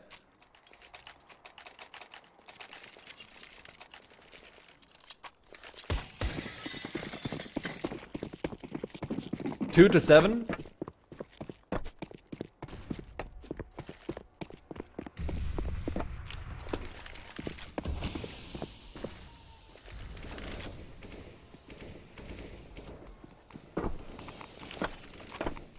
And Adren, well, oh, that grenade. That's going to be a bit of a thorn in Dragonfly's side as he gets brought down to 78. Have to say, so far, other than one round where they were able to very quickly take control, Fragsters haven't been asserted. Actually, that was the third round where Fragsters got a forced by victory as Fitch finds an opening kill. They haven't been asserting too much pressure over towards Ivy, and this is where they might actually end up catching out Hobbit, who is revealing his position. He doesn't have that AWP. Fitch instead is the man who managed to pick one up as he did take down Dragonfly, push forward aggressively. We saw him get that kill down in A main with an off angle for the AK. And Mo. Well, another peek could come through to try and shut down Torben over here. But instead, Torben just backs himself off, and Cyclone, he wants to get a bit more aggressive over towards that A site, but that's where they're forced to go as well. Torben being incendiaried out with 30 seconds left to play with. Hobbit will be overwhelmed from Ivy, but they're not checking the angle, and he gets the lineup, and he only gets one. That means that things are still possible for Fragsters, but with 20 seconds left on the clock, Fish drops his gun, and this could end up being a disaster for him. Adren coming in from the back lines just backs him up and makes it 2, and it's left with Cyclone versus 4. And Cyclone just had the door shut on his face. As Gambit make it 3 rounds, and that's where the money's gone for Fragsters. They do still have the ability to buy up on Torben and drop a couple of guns over to his teammates, but their utility isn't going to be there. And you already saw Gambit this time. They so patient, not using their utility early on, despite Fragsters. And I have to say, big props to them getting the read out like they did, where Fitch was able to get aggressive and take down Dragonfly. That means that they know Fragsters can't go for the same rush kind of play that they did versus the double op initially. And double op has come through once again, so it would have been nice to see Fragsters actually, Fragsters actually going for this. But what we need to keep in mind is Gambit recognizes that rush won't be coming through. They saved their utility, and you see how much of a problem that was for Torben over towards that B side, being incendiated out at 40 seconds left on the site, in the clock. That's not a good thing at all. And Mo finding Cyclone, that's an even worse thing.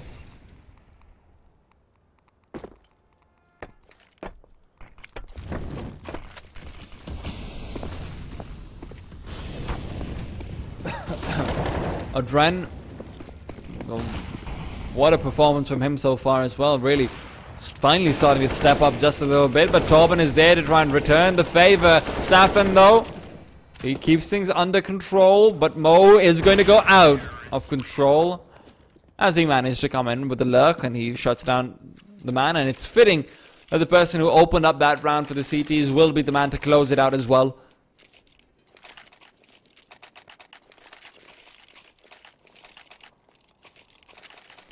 And Gambit, their claim to fame is their 2 ops on the CT side, and to be perfectly honest, I would, in normal situations, I would say, even if Fragsters do end up losing out the rest of their half, then this is still a good scoreline, 8-7, it's decent. But in the situation, oh no, Fitch, that's going to be so triggering, even if it is on an eco round, just having that happen to you.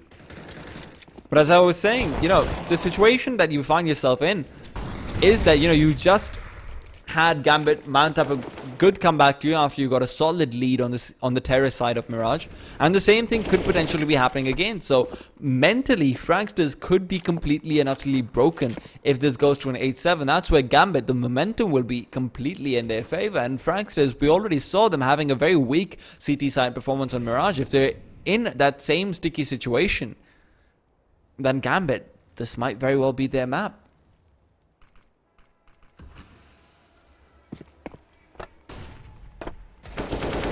Things aren't quite over just yet though. Fitch and Mo will finish things off. The anti-eco goes successfully. No force spike coming out, so we didn't really expect Fragsters to be able to get anything done over there. The Fragsters, they used the first time out of the game, and it's at a good time to be able to figure out what exactly do they want to do. How do they want to approach this? They know that Gambit have got the double off set up. Do they go for the rush again? Do they risk being picked off by those ops over towards that B site? And they have to keep themselves aware that Gambit too are going to go for a change up. They're not going to just stay still and stable.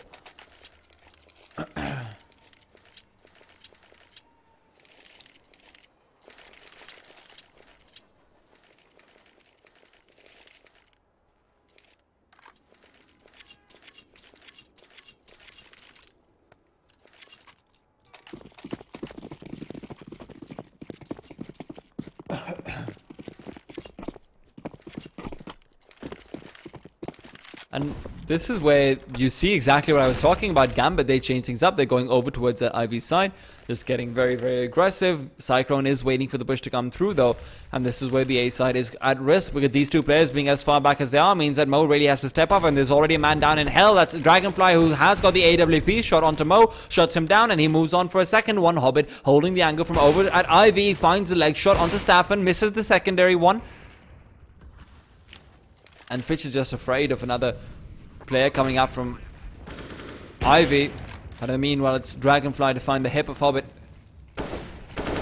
And Hobbit will be escorted to Mordor along with the Dren. Fitch, the last man left alive in a 1 versus 5. And Fragsters, they make things work. They take advantage of the fact that, oh god, I'm sneezing.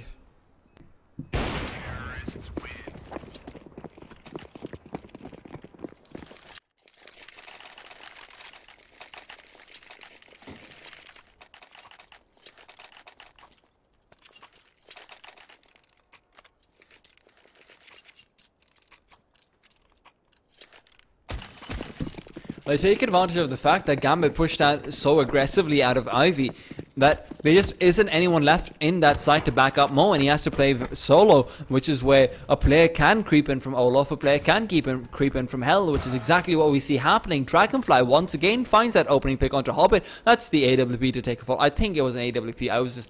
Honestly, I was just trying to blow my nose, so I didn't have an eye on the screen.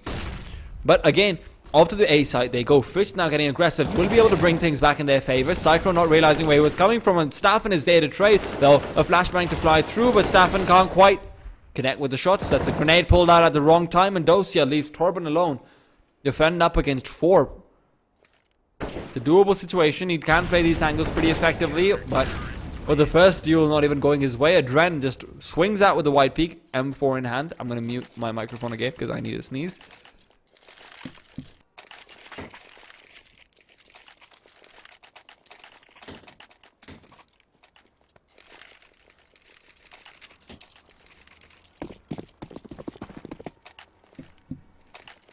I am not feeling very well, folks. I am not feeling very well in the slightest.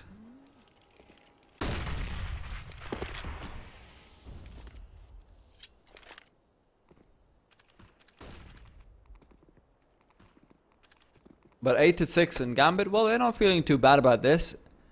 Being able to bring it back to 7 after being down 7-1 would still be very impressive, especially with Dragonfly going down, and Dren was the man to wield that AWP this time around. Not Hobbit, the general secondary AWP that you do see. And look at how Dren plays. It's much differently, and you can. I'm going to talk about this after this half ends, because we've already seen a little bit more action going out as Dosia and Torben, they both trade kills left, right, and center. But Adren pulls out the pistol at the wrong time, and Torben takes advantage of that to swing out onto Mo, take him down 3 versus 2. But with an AWP in the retake, it's not quite the best case scenario. But that AWP is taken out of their hands. The bomb hasn't quite gone down, so it's not a retake yet. But Staffen, look at what he's doing. He's already managed to find 2 kills for himself, and we might even see him try and rotate over towards that A site. Fitch, though, playing this smart. He's just minimizing the angles that an AWP can scout him out from, keeping himself nimble, staying on his feet, and he might expect to see Staffen actually go for an AK instead, because you see the types of peaks that he is taking. Slow peaks in long range angles aren't quite very good against the AWP. And Staffen now, it's all down to him, but Fitch finds that tap. 8-7, and Gambit, they're able to bring things back pretty substantially. And what we saw over there was interesting, because Adren going for the AWP indicates that Gambit, instead of what they generally like,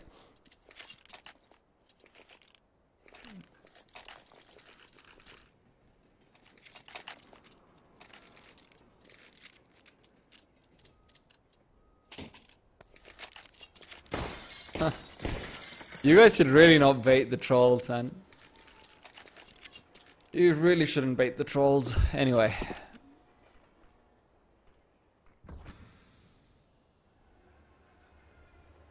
Now Fitch is just... yeah, see? Like, that guy's just an ass. It's alright. It's alright. 8-7 and Staffen, well...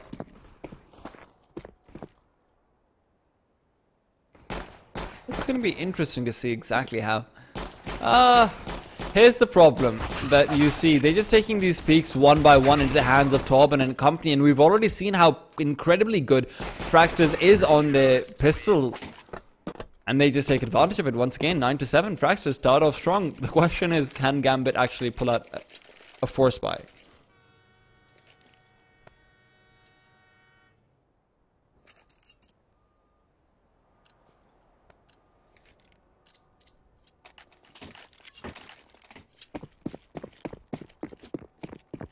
And I mean,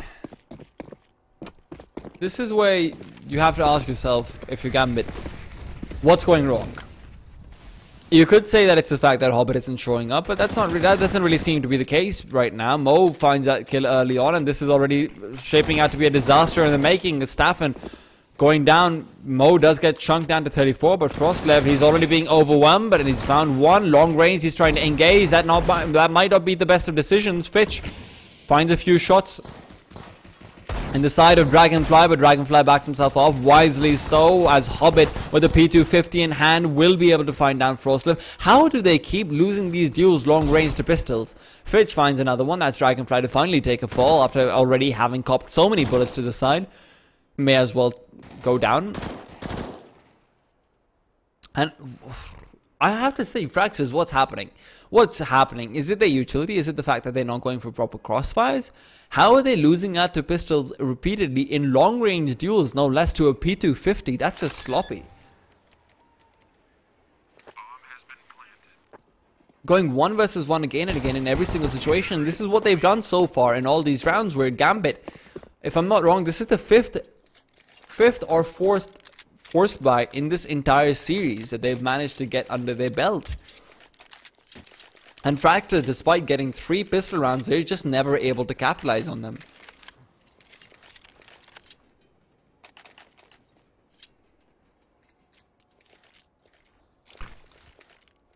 Eight to 9, and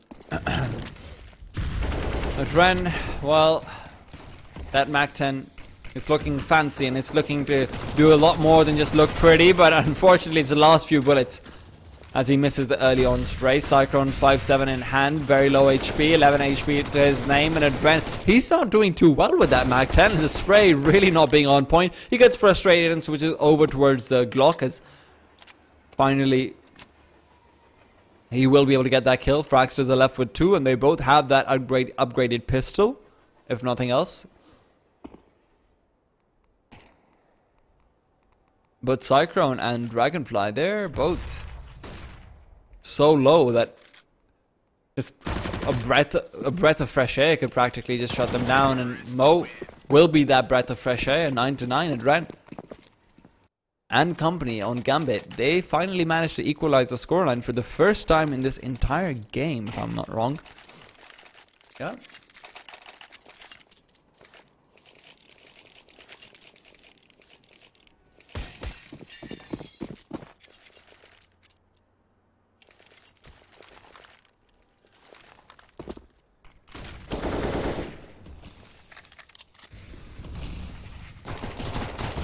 Though, look at this. Early on, just farming up the money all over the place. This time around, that Mac-10 will be looking a lot more convincing now that there's no armor on any of these players.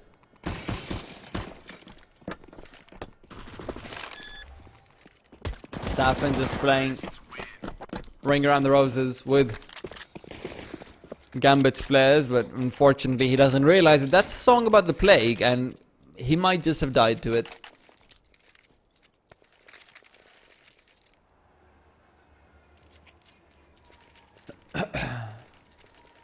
And I mean, it's a little bit telling to see Cyclone and his performance.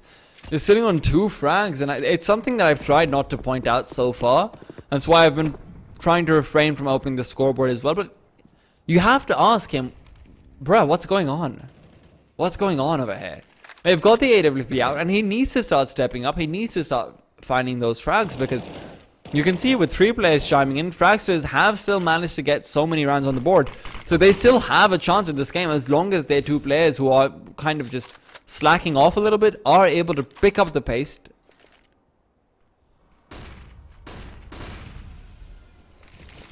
and bring things back. But now Gambit, they're picking up the pace alright. They're going very fast on towards that A side from E-Box. Frostlev swings that, finds one kill after tagging down another player, but it's there to respond as Hobbit through the smoke takes down Cyclone yet again. And it's a 3 versus 3 with Dragonfly and his AWP to find a kill, but unfortunately for him, Staffen... actually, fortunately for him, Staffen's on his own team, of course. Hobbit being smoked off from Pop Dog does mean that he's just going to be forced to save this AK going forward.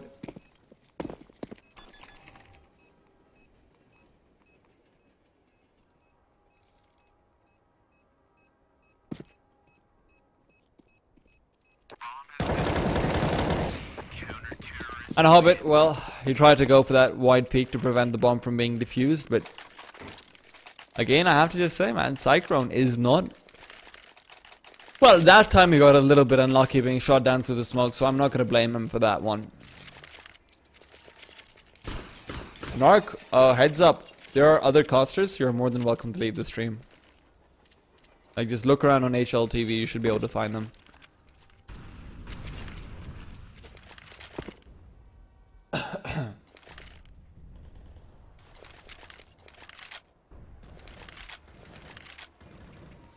And now with these 4 players stacked as they are on this A site, this could be a very deadly trap being laid for Gambit. 2 players on Ivy. This... oh dear, Staffen's going to be forced to try and smoke things out, and they know exactly where he is, but Fitch wants to just try and push through the smoke, and he will be able to do so for now. If he turns around, he will see Cyclone just watching him in the back lines, but Dragonfly goes down before Staffen can return the favor. Very unfortunate that you lose out your AWP there already. Staffen does pick it up for himself, and they will try and keep control of that A side, but in putting so much pressure on towards A, they've already lost control of B as Hobbit moving forward aggressively. He goes down and up to the cold drain. He looks and up to the cold drain. That's where Torben will be shutting him down. Staffen taking the peak once again. He finds that early kill. There's another player a little bit closer who will be dealt with by Frostlev. Adren.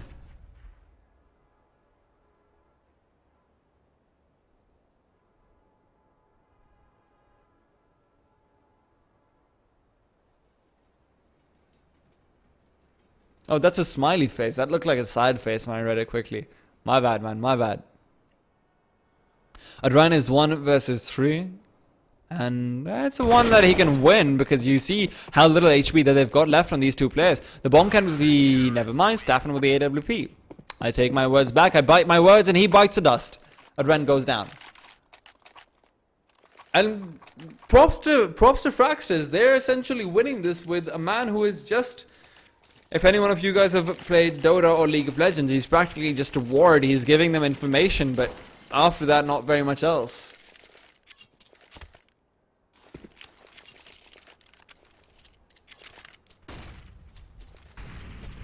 And Gambit, with now their money being stretched as thin as it is, they are going for what seems to be their speciality in a 4-spy with 4 AKs, very little utility, and a CZ as well in the hands of Mo. Staffen, though, can take that wide peak out, and now he's going to win the duel. Finally, they get 2, but there's Frostlev up on heaven to send Adren to hell. He sees him peeking out and will be able to successfully ferry him across the river. And it makes sure that he's not going to be lonely. Mo from down below with a CZ. Finds some significant damage, but Dragonfly is there to shut him down at the end of the day. 10 to 12. And if nothing else, I would really like to see Cyclone get some eco frags. Just get some confidence going, because we know Cyclone's not fundamentally a bad player. He's having a horrible performance right now, but that's where you get some confidence frags going. You get some quick kills on the ecos. That's where you have the chance to bring things around when you really need to the most. Because this is where, remember, if Fragsters wins this game, it doesn't matter if Cyclone doesn't show up. That's the goal at the end of the day. So if he's even able to bring forward 1 impact round in this game, that is enough. That is potentially what they need to push them over the brink. So we would love to see that happen. Gambit, though, have to give them props as well.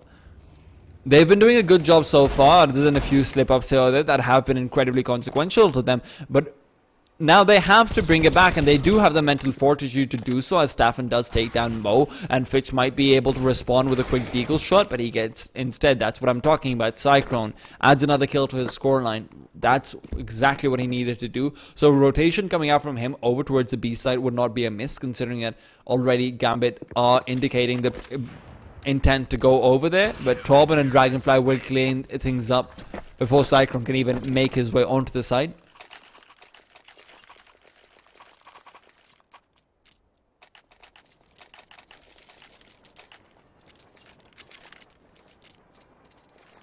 But remember, Gambit, they're not quite out of it yet. They are looking fairly good right now. Other than the last few rounds, they weren't looking bad when they started to come back, when they were down from 7-1. So remember, in this situation, they have the mental fortitude to do so, and Mo has gone for an interesting gun. It's one that Magisk really likes to play. But Dragonfly, look at this. He's going to be able to find that early on pickoff. If Dosia just, oh, never mind. That's a run boost that allows them to get forward aggressively. But Dragonfly actually expects this. Fitch reveals his position regardless, and that grenade will be nicely done. Dragonfly, hairline angle and elbow peek comes through, and Fitch, he gets shot down right there. The grenade does not phase him in the slightest either. And that kill early on is so incredibly important. Mo, with his SG, is just going to try and do what Magisk used to do back over towards that E-League major days. Incendiaries flying through, and Cyclone, he's not going to be too happy about them because he's forced to get a bit more aggressive to try and respond in tandem to those. But at Ran, he's found one. He's looking to see whether or not he can make it a double. Dragonfly taking the slow peek out with the AWP does have the advantage in this duel, but Cyclone finding some more information, just making sure that they are not going over towards that B side. Bomb to fall, and a Dren to be left in a 1 versus 4. Fragsters, if they win this one, they should be able to take this up to a map point, unless they get ecoed once again. And Dren, though, if we won that duel, that would have been looking very possible for him to isolate those two players into 1 versus 1s. Yeah, Nark, I'm gonna stream the next one as well.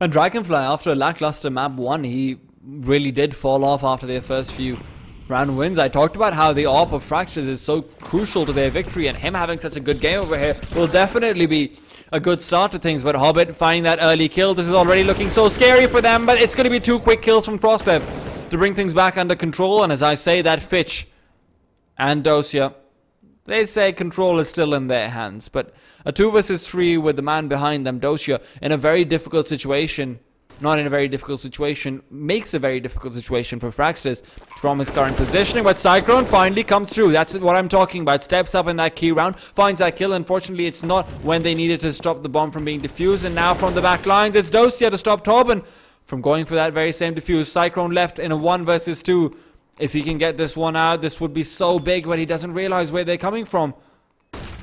Flashbang to follow. He does have a kit, and he wants to try and just go for this. Make some more noise, sees exactly where Fitch is, needs to take that peek out, will win that duel, surprisingly enough. And Dosia can't fail this round, Dosia. He just can't fail this round where Cyclone doesn't have the time to work with. If he had a bit more time, we could have even seen him actually going for that, finding that 1 versus 3. At 14 to 11, Fragsters, they don't quite make it to map point. And again, the CZ just seems to be what is the bane of their existence. It reigns supreme, and a quick push out on Ivy just makes Gambit the masters of that A site right there and then. Despite Frostlev refragging with 2 quick kills, it isn't enough. It just isn't enough. Muting my microphone for a second so I can sneeze.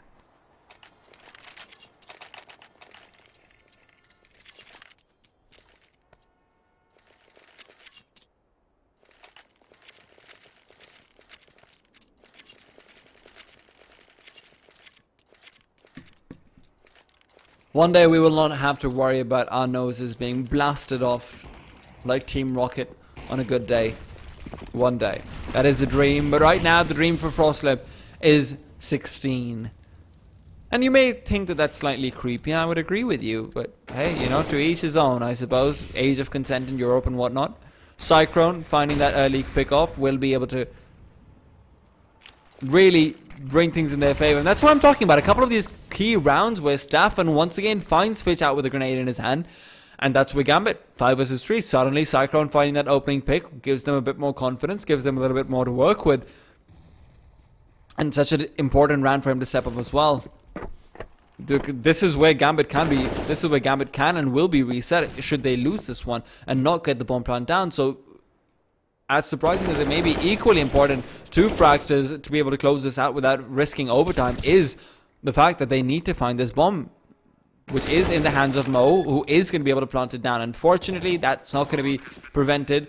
But now it's still a very difficult spot as he misses his first shot. And he goes for the second one. Will land it. Third one will be the one that got away as Frostlev does clean him up.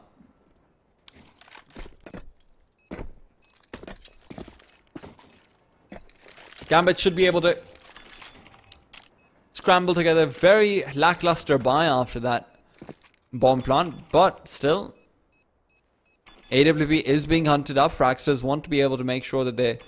Wait, what are they waiting for? I thought they were maybe looking for the AWP, but Staffan, that's right in front of him, so they're not going for the double AWP setup either.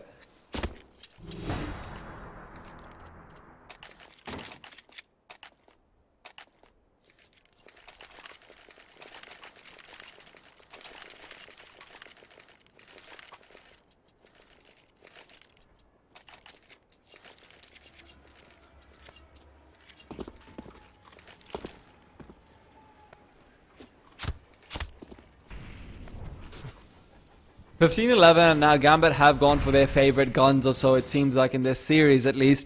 The CCCs across the board, and I'd like to say that Fragsters should have this in the bag, but after the amount of trauma that they must be experiencing courtesy of those CZs, this is in no means in the bag. Frostlev needs to avoid out a couple of flashbangs as well. Will not be able to do so though. Secondary smoke will stop the T's from pushing too comfortably, but he gets the kills early on. Frostlev finds two, pulls out the P250 as well.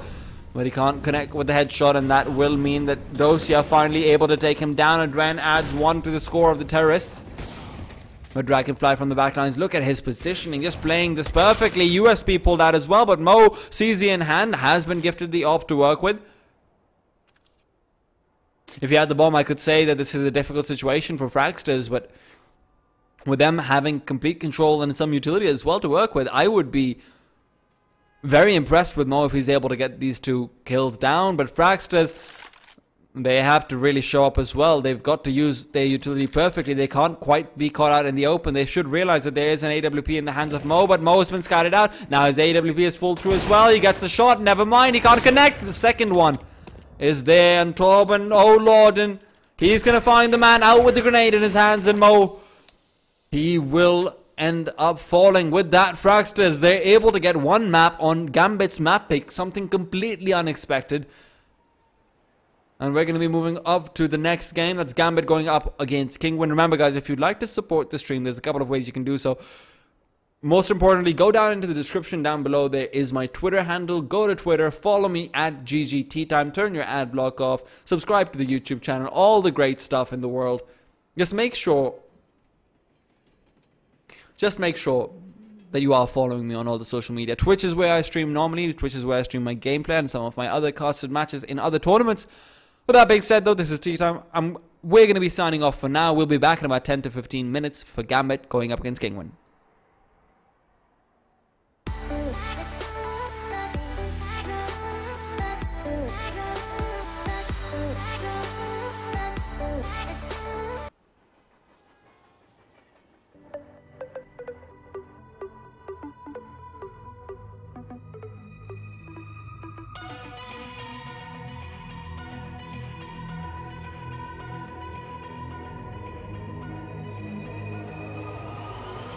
Like a broken soul in a wonderland without angels. That is how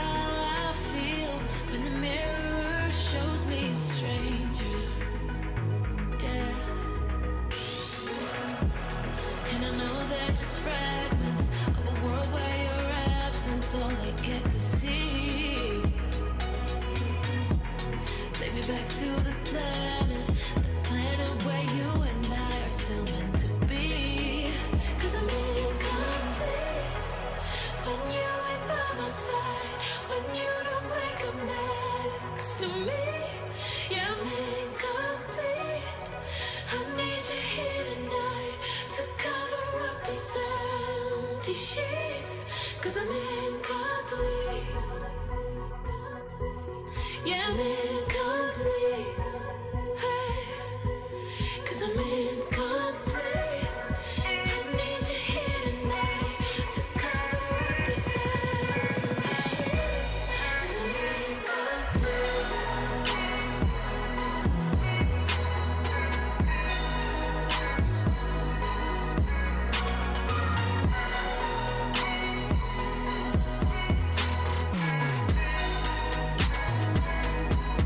Yeah, I'm incomplete.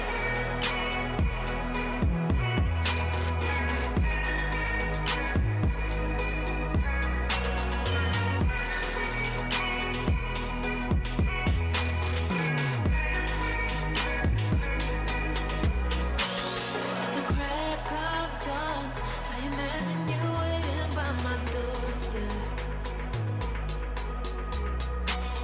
But it won't be long before I realize it's a picture in my head, in my head.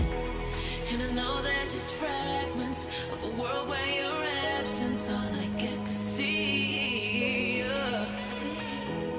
Take me back to the planet where you and I are still meant to be. 'Cause I'm incomplete when you ain't by my side, when you don't wake up next to me. Yeah, I'm incomplete. I need you here tonight to cover up these empty sheets. 'Cause I'm incomplete.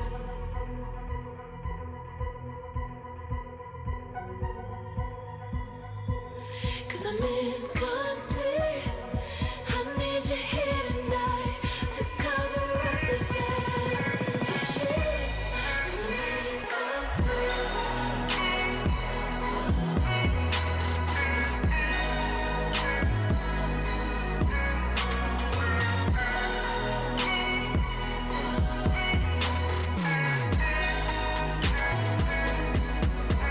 Incomplete.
sin.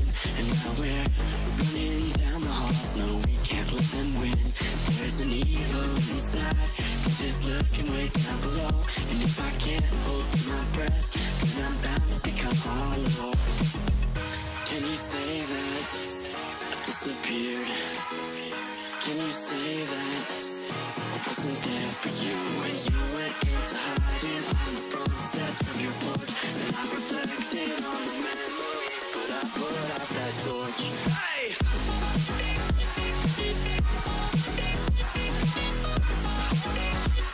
But I put out that torch.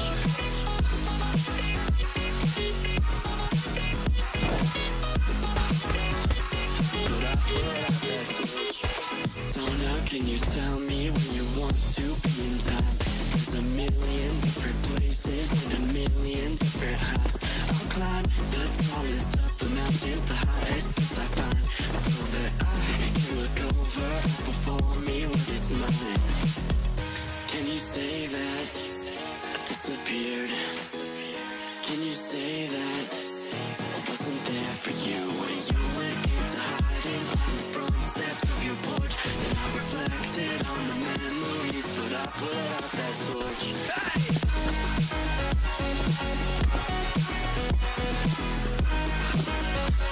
But I put out that torch.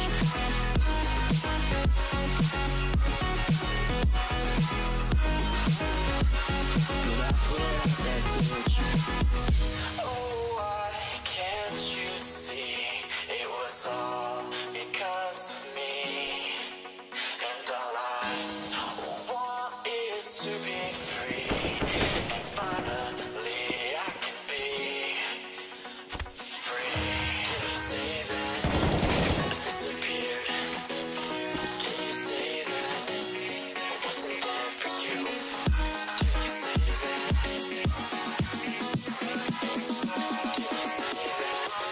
That's what I'm looking for.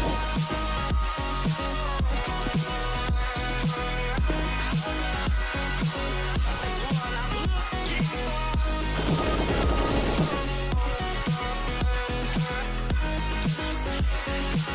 That's what I'm looking for.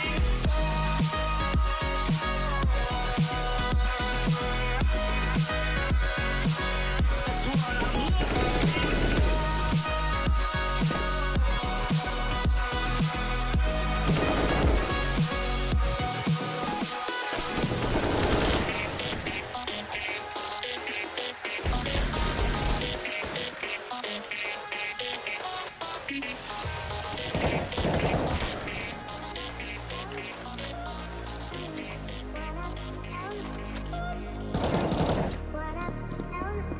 for.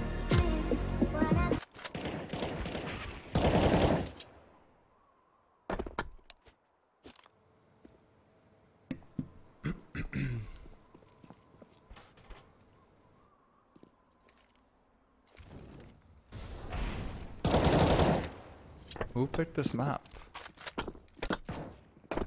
I didn't even know, like, that's interesting. I did not know Gambit was that good at Nuke that they would first pick it. That's surprising, honestly. Okay, sure, whatever. I mean, I think Gambit would be... I actually need to check their stats. That's the problem. Because I'm thinking of Gambit with Zeus, and I'm not that familiar with their new lineup.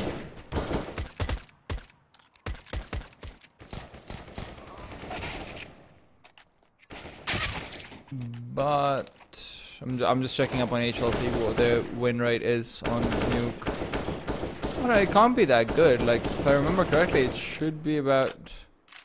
Yeah, it's a like 25% win rate on Nuke. That's one of their worst maps. I mean, not Cobblestone, but still. That's across the board. That's like including Zeus, if I'm not wrong. Kind of surprising. Second map is Overpass. Yeah, Nuke is like their lowest win rate, so... Huh?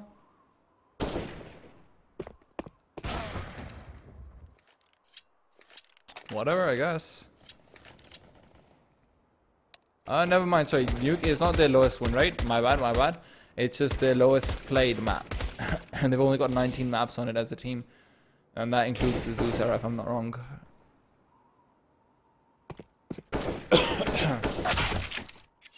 Kind of surprising.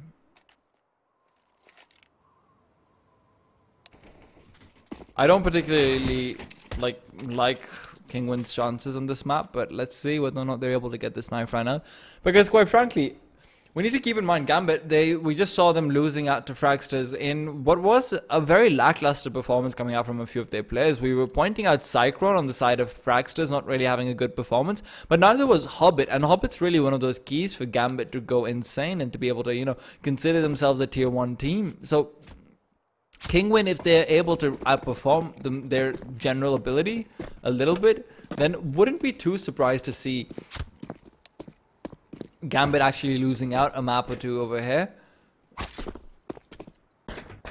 It looks like we are having some problems as the player does disconnect on the side of Kinguin, so it should start fairly soon, hopefully. But again, we just come back to, we can talk a bit more about Gambit in the meanwhile, where they didn't really seem to be very much in control of either one of those games, where they lost out so early on. So much of an advantage, where in the second map they let it go to 7-1 before they mounted a bit of a comeback and they started really showing up with those numbers. And in the in the first map, they were 5-5 with the momentum being in the favor of Fragsters, and Fragsters unfortunately fell victim to an eco round. Of course, with that being said, we're starting off, and surprisingly enough, Kinguin, despite having a player disconnect, they will be starting up on the terrorist side. Not quite sure what that's all about. They don't want to redo the knife round apparently, and Gambit, well, they're okay with that. They want to be able to start up on the CT side regardless. Dosia will be manning up a smoke and a kit. We're going to see some presence coming out from them over towards that A side, but I would rather see a little bit more, perhaps, posture towards outside, where Adren could maybe take the peek through Mini, but instead they're correctly positioned, as A side is where it looks like Kinguin want to be assaulting. They're gathering themselves around ramp, and B could still be a possibility. Fitch is here to spot things out, and it's all going to be on him to try and get at least one kill before he managed to back himself off. Misses his first shot, misses his second one, could be the third.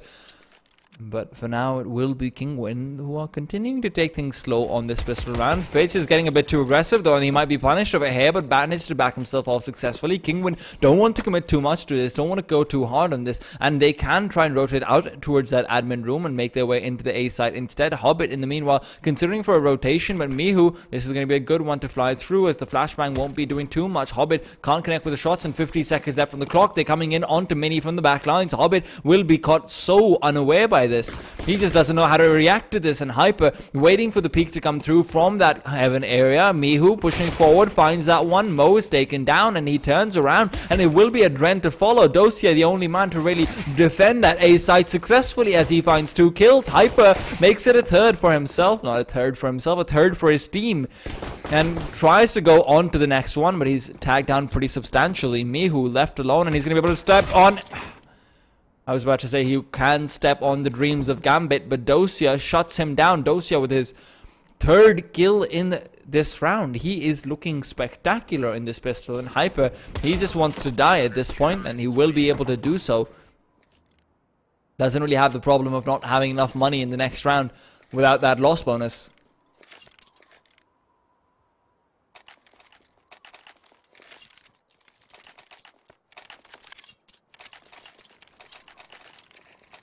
And 1-0, Team Kinguin, despite what looked like an interesting strategy that had the chances of working out. It's shut down by Dosia stepping up his game and really just finding those 2 players, finding those 2 kills down in Mini. That's what changed things around in the pistol round. Otherwise, Kinguin looked completely in control.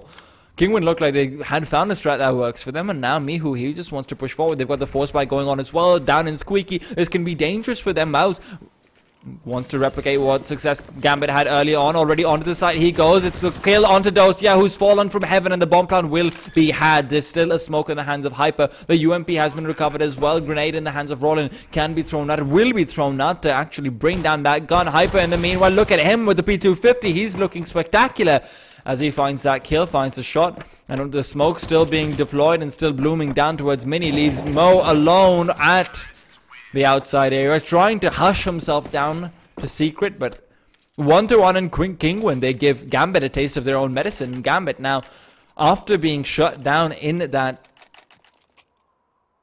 anti-eco situation, they're going to go for a force buy of their own, CZs in their hand, but Kinguin, this is where they can really bring things under control at the terrorist side. You need to remember, a map as CT sided as Nuke is, that's where any wins that you're able to get in these eco rounds, in these force buy rounds, where you can set the CTs back economically, that's where you start building up those free wins. That's the only way you can actually build up those wins. And Adren, he's building up a couple of wins of his own with a few kills coming out in his favor, along with Fitch chiming in, but Mao says, I've got a CZ too, and he puts it to good use. Hobbit's there though, and it's a game of CZs. And he sees Mao's being dead as Sparrow. Another corpse added to the floor. It's just a graveyard going on this nuclear site. Bullets raining and blood to wash them away. Sparrow is just waiting for the push to come through. He knows that Hobbit's feeling antsy. They know that the bomb isn't in their control either, but rotation coming out from Adren. That's a lurk in the back lines. Adren can really go berserk at this point. But will he be able to be fast enough to prevent this bomb from being planted? It doesn't look like that will be the case. Hobbit still just hiding up on those rafters. And up and down to B they go from vents. The question is, though, will Sparrow be able to stop this from happening? They see them coming through. They must have heard that. They must have heard the noise coming in. And Hobbit from tunnels, he opens the door and will almost stop the bomb from being planted, but can't connect with the headshot. That's what he needed. Sparrow has got Hyper flying in as backup, and backup is there to win that 1 versus 2. Pardon me, guys. Pardon me.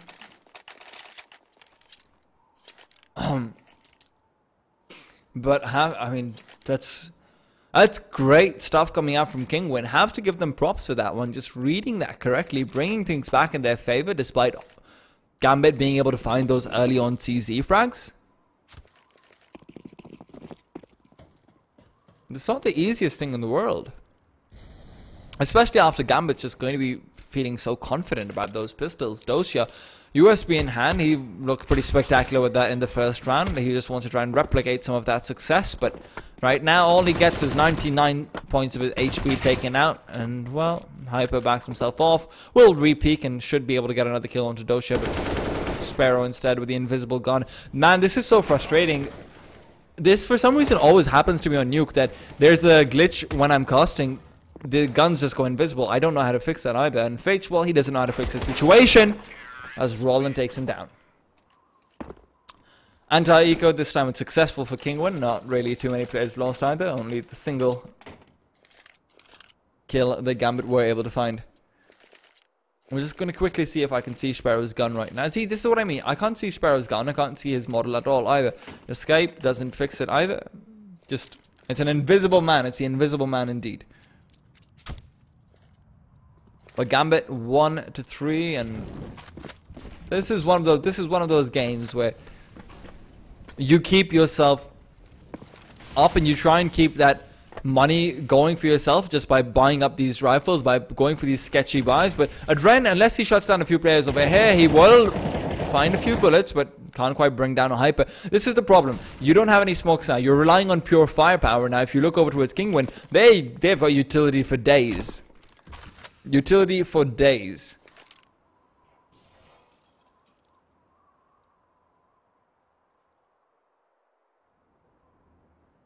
Roland finds that early kill as well onto Dosia, just pushing through. Because Gambit, they realize this, without utility, they need to go for these pushes and these aggressive plays at the CT side. It's just expected from them. So Sparrow finds another kill for himself as Fitch was taking the peak. And Fitch, I have to say, there is some potential criticism that could be made that he doesn't really play the site, that angle properly from ramp, where generally speaking, as Hyper goes down as well, where generally speaking, you do want to just play for that information, and once you get it, you just back yourself off. But look at this, immediately there's another kill coming out as Sparrow goes down from Gambit, chiming in from that administration room. Mo, another one for him, leaves Mouse alone in a 1 versus 3. It's a difficult situation, but he's got an incendiary to work with. That's going to go out in the right position to block out Mo. We don't have a visual on him. Oh, never mind. We do have a visual on his things. And Mouse, well, he's managed to make it look easy. Wow, 1 versus 2, 1 versus 3 turned into a 1v1. I did not expect that in the slightest. That's why I don't sound hyped at all, because, you know, it's a very difficult situation to be in, as I already said. But now it's 19 HP on Mo, and one quick shot could seal the deal, headshot or not, and he hears him, and he will not shut him down. Mo going for the defuse. I'm going to quickly reconnect to the Go TV, because I'm going to try and fix that visual lag that we're getting. We're just going to reconnect. And meanwhile, just be assured that Gambit did end up winning out that round off the back of a Dren. Or was that Mo? One of the two. Winning a 1 versus 1 that he really had no right to win whatsoever.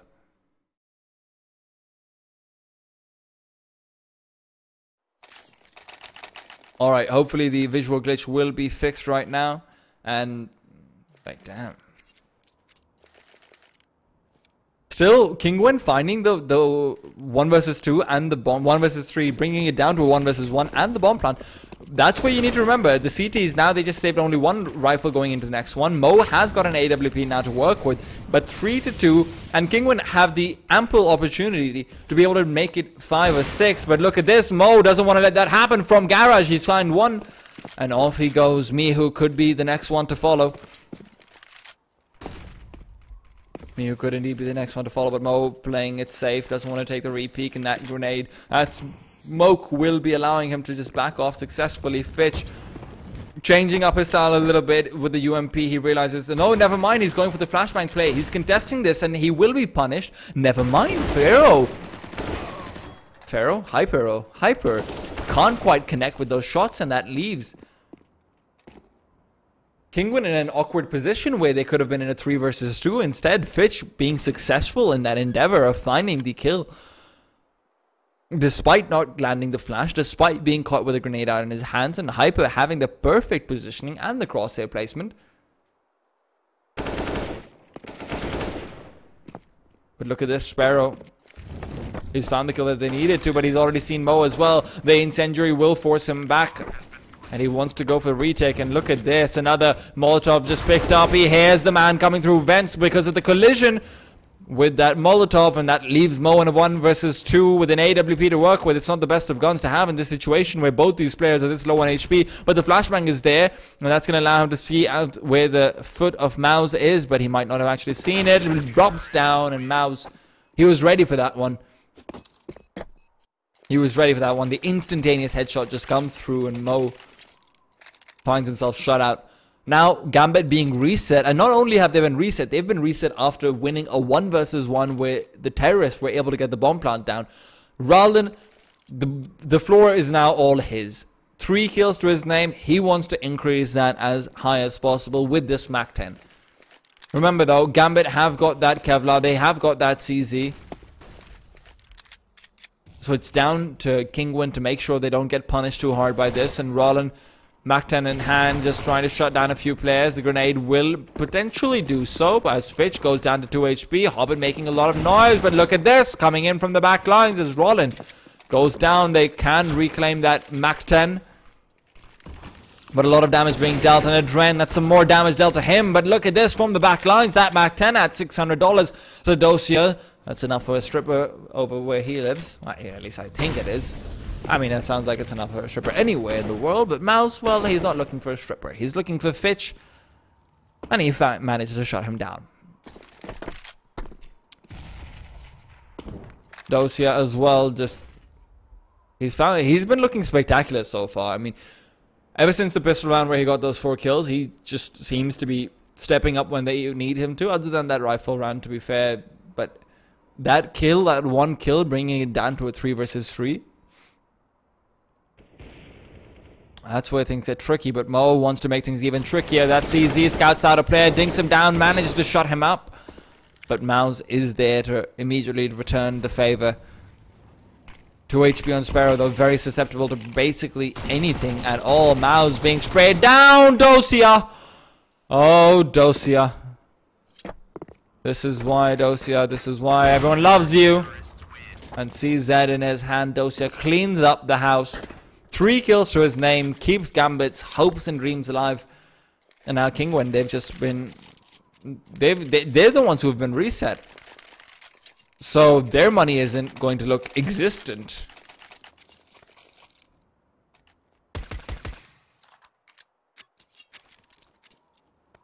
And a couple of SMGs could go a long way. If Kinguin lose this round, then that's where Gambit have regained control in a situation where they had no right to have any. But of course, Kinguin, they're not quite out of it yet. We saw them win one force buy. They can definitely do it again with some AKs and AWP. But look at this. Roland, that's exactly what I'm talking about. UMP is now in his hands. That's an upgrade to the firepower that you didn't want to give over towards him. And Sparrow, unfortunately, loses that AWP, which will be picked up by Mihu. Now, Mihu, very capable AWP player. We can very easily see him maybe shine over here. But Roland, look at that. Another kill for him, and that's Hobbit. You can't do that, Hyper. If you go for the elbow peek, you gotta go for the kill. Because Hobbit, he is looking like he is finally stepping up. He's showing up, and he is here to play. Speaking of here to play, Mo is not here to play at all. Mihu, let's see if he has a say about this. Pulls out the deagle, sees a player there as well. Smoke will allow him to reclaim the bomb and back himself off successfully. But Dosia, look at this. He's going to be caught out. Mihu takes him down. That's a 1 versus 1. Mo, can he make it 3 for himself? As he will scout out the man just dropping down into that vents area. Mihu goes straight for the plant. Oh, never mind. He's actually picked up an M4 to work with. Going straight for the plant. Pull out the gun, Mihu. Pull out the gun, I say. And he does, but not in time to be able to shut down Mo. Needs to take the wide peek out, but will not do so. Mo also switching over for a rifle. And again, Gambit with their individuals just stepping up in situations where they have no right to do so. And Mihu, he's just got to be feeling so incredibly unlucky over there. Played that like a fiddle as well. Knew that Mo would take the peek after the secondary planting sound came through. But Mo catches him out with the bomb in his hand. That forces Mihu to readjust around that silo, and he isn't able to find the shot that he wanted.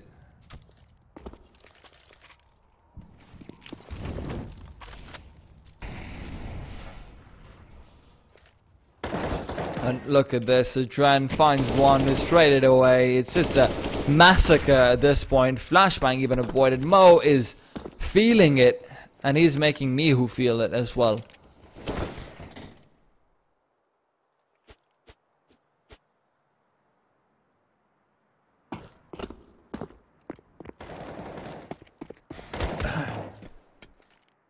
Fitch says my pistol is better than yours. He tries to level the playing field by pulling out a pistol against the Eco, but apparently it's still a little bit unfair. Just a little bit. The pause comes through. I'm not sure if it's technical or tactical, as I hope it's tactical for Kinguin, because they definitely need to try and figure out what they want to do. They can go for an AWP in the hands of Mihu. He's very capable with that. But Sparrow, their primary oppo, will not be able to take that scoped gun anyway. He will have to go for the early on rifle buy, and they can try and work with things off the back of that. But instead, we could also see a quasi buy coming through from them that allowed them to get a bit of control over their economy. What's a particularly interesting buy for me is the LDLC buy, which is where you just pick up a couple of SMGs and you rush down the CTs and you hope that you get a few kills. If you do, you get some money for yourself. And that's where you say, okay, fine, if we don't, it's okay. No big deal. We're still at around that $3,000 mark where we have our full buys coming through, $3,250. But instead, Gambit, they're going to be facing up against the full buy of Kinguin as they have pulled out the AKs, not going for the op. Sparrow hasn't really had too much success with it so far. He's the man who's been really chiming in with the AK. But Mouse, he's stepping things up a little bit as well. Though these players sitting on 10 frags apiece, and I have to say, Kinguin, they're putting up a fight. They have come with their sleeves rolled up and their fist ball into something that is bold. That's it's not the greatest analogy in the world, but hey, it's okay. But Mihu is more than okay as he's finding the spray into his teammate and into Mo, more importantly. They've expanded a lot of utility, making their way down into Secret, where fine, that's Hyper left on the lurk, so he has the potential to shut off a few players if he does go through towards that A side. But look at this, Adren getting aggressive. Nice grenade, will be chunking down Mihu to 46. That's such a good grenade. Such a good one coming through from him. And another one will finish him off with the UMP of Rallen used up against him by Fitch. Mao's the only man to find a frag so far, and Hyper was trying to lurk over towards that A site, will be shut down by Hobbit, and Mouse is left on a 1 versus 4. Very quickly finds one, flicks his crosshair onto Hobbit, shuts him down. But Mouse, again, just wants to take that peek. And does do so, unfortunately just isn't enough. 3-0. Gambit save a couple of guns as well. That allows him to be able to go for the AWP onto Hobbit if he wants to swap out guns with Mo. But instead, look at this. He says, you know what, Kinguin, they're going to go for a force buy or a quasi buy. They have to. They just don't have the money to do anything else.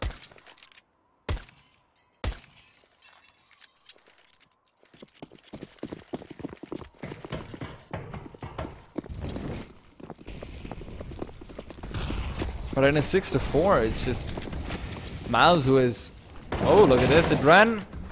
Push forward aggressively once again. They're just playing them like a fiddle there. Running around like headless chickens on the side of Kinguin at this point. And Dosia, well... He has some experience with head and he has some experience with chicks. So he's going to be the man to be the victor at the end of the day. Fitch has been looking so good right now. It's not that his numbers are looking impressive, it's just he's been stepping up in the previous few rounds, and that's really showcased by how convincingly Gambit are winning these. Before, he was kind of dropping the ball a little bit, but he's showing that he has the ability to bring it back. He's showing that he has the stability and the presence of mind to be able to bring things back under control for himself, which is very important for a young player like him.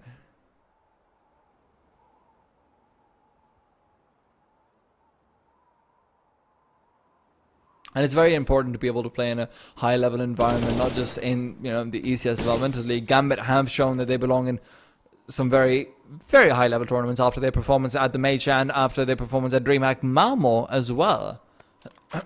Finding top 4 and, you know, just generally very impressive. Kinguin, they haven't quite been able to do the same, despite, if I'm not wrong, they were at Montreal for their latest DreamHack Open, but perhaps some of their experience gain is shining through because they aren't looking like Gambit is walking over them, which is what you would normally expect coming out from a matchup like this. Gambit, though, this is their chance to try and shut things out and try and take this to a minimum of a 9-6 and maybe even an 10-5. 11-4 would be a bit of a stretch, and I can't see that happening, but you never really know with the way things are shaping themselves out to be, with how Dosia and how all these players are having these individual stand-up performances. Dosia being on the highest in the scoreboard, that's not something you see every day, and it's definitely something that's going to be working out in the favor of Gambit when you've got one of your comparative support players who doesn't really play the positions that anyone else likes to play. When you've got one of him turning up, and you've got Mo not looking too bad either in the back of the X-Squad himself, well, then it's not the worst thing in the world. Not the worst thing in the world at all. Speaking of Dosia, he finds another shot as he takes down Rollin. Quick shot to the head. Will ensure that Sparrow. Nice little flick to take down a run. And just generally speaking, Gambit, despite bleeding out a little bit, they are looking so in control. And Dosia, sure, he goes down over there, but the information he managed to get with the location of the bomb as well. 48 seconds left. Kinguin, they've been forced to back themselves off. Sparrow is hunting for picks down in Secret, but if he pushes any further down in Tunnel, that's where Mo is waiting for him. Mihu, though, he's the man who's going to find a pick. Over towards that A side they go. And with that, the call has been made, and they're making their way over. 30 seconds left, but unfortunately, Hyper gets flashed out by his teammate, and oh no, Hobbit. Well, the one ring might not be there, but he's got the power.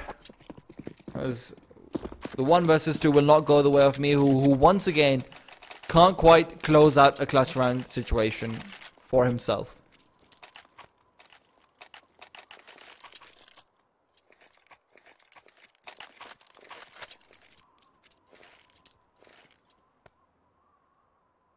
Eight to 4.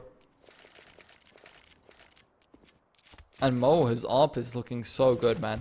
So good. Just, you can see how he's getting aggressive. And you saw how he got aggressive down towards Hut as well. Just making sure that they aren't feeling comfortable in the slightest. And speaking of which, again, you just see the only kill coming out so far is by a stray grenade. The duels are all going the way of Gambit. They just seem to be stepping up individually. Adren finding that shot through the squeaky door, despite the angle already being held by Kinguin. That's a prime example of what's going wrong for Kinguin right now. And a lot of it just comes back down towards that 1 versus 1 that Mihu wasn't able to win. Admittedly, they did get the reset onto Gambit after that. That's where, fine, you lost out the anti-eco round. But we've already established that Gambit seemed to be ridiculously good at force buying up in this bracket. But look at this. Hyper pushes forward. Through the smoke he goes. And Adren shuts him down. Mouse and Roland are there to respond. But Mouse knows exactly where Fitch is, courtesy of him pushing through. That smoke is being played around with like a fiddle. And Dosia, well, he's hoping to play around with Mouse as well. Just shut down that Smurf. But Mouse, look at this. He's just creeping his way forward. Dosia expecting a rotation to come through. Mouse won't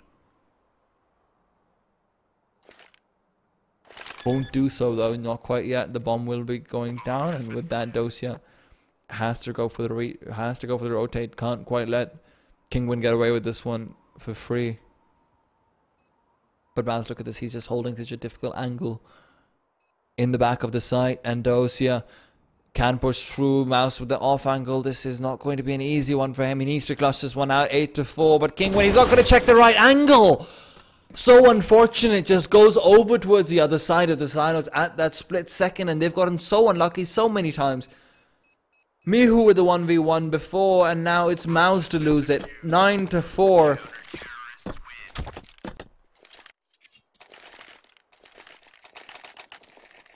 And Kinguin, they just don't know what to do. They look like they're getting so desperately close towards winning a round, but Gambit just clutches things out. Gambit just steps up individually, and Dosia, speaking of stepping up individually, topping the scoreboard, and for good reason. He's just so potent right now. They do have enough money to be able to buy up with some utility as well, courtesy of that bomb plant and 5-round loss bonus. But Mo missing that shot will only help out the side of the poles, and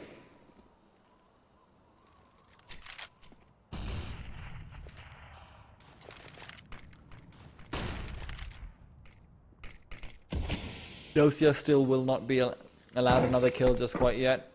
Interesting flashbang to fly through. If that, never mind, that's not going up into the roof. That's what I was thinking about. Mihu though, he's going to be sent up in the air very swiftly by Dosia. And Dosia just swings out for a second one. That's what I'm talking about, Dosia. Get that X factor going for you. 9 to 4. And Kinguin, they're being shown the door right now.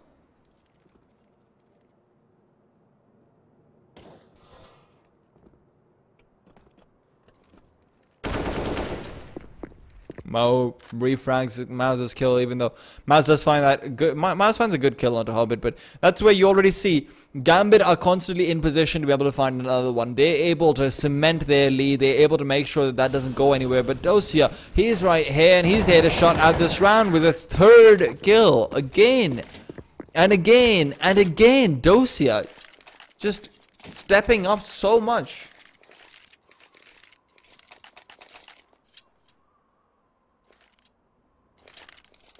And at this point, I can't even fault Fitch for being on the bottom of the scoreboard. It's just, he isn't being given any people to kill. Dosia just managed to finish off everyone. Fitch is playing that angle towards ramp where he has done a decent job so far. But Kinguin, now it looks like they are just losing control. And you can see that in their buy and in their positioning as well. They seem a lot more frantic. They look a lot more rushed and they want to just try and take the sides. But Fitch, he's got something to say about it. And he says, no, thank you. Please come again. I probably shouldn't have done that. Now I'm going to get the spamming in chat. Dear Lord. It's alright though, because Fitch, he puts up a performance and so does Dosia. Baits out Roland to just move through, gives him a false sense of security, and as Roland doesn't check the angle, just quickly shuts him down, puts him to sleep, and brings it back to a 4 versus 2. And very quickly, Mihu again in a clutch situation where he does not want to be. He's really begging for some company right now, but Mo, he's going to be leaving him all the more alone as he leaves the world. But look at this, Mihu looking possible if he got that flick. Then Adren only had 19 HP, but Gambit, they take it to 11-4. Oof, what a half coming out from them. Kinguin, again and again, just seem like they're on the verge of breaking through, on the verge of winning a few rounds, but Gambit, with their individual performances, are looking so good. So very good.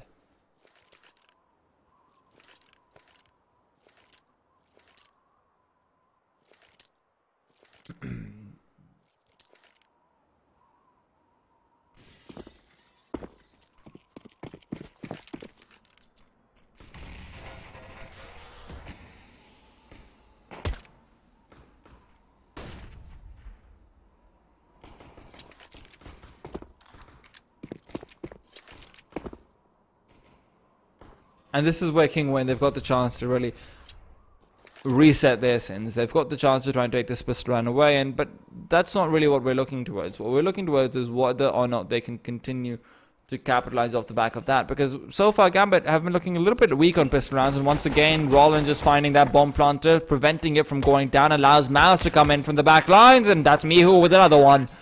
Roland cleans things up, but will Gambit win the force buy that they seem to get every goddamn time? That's the question.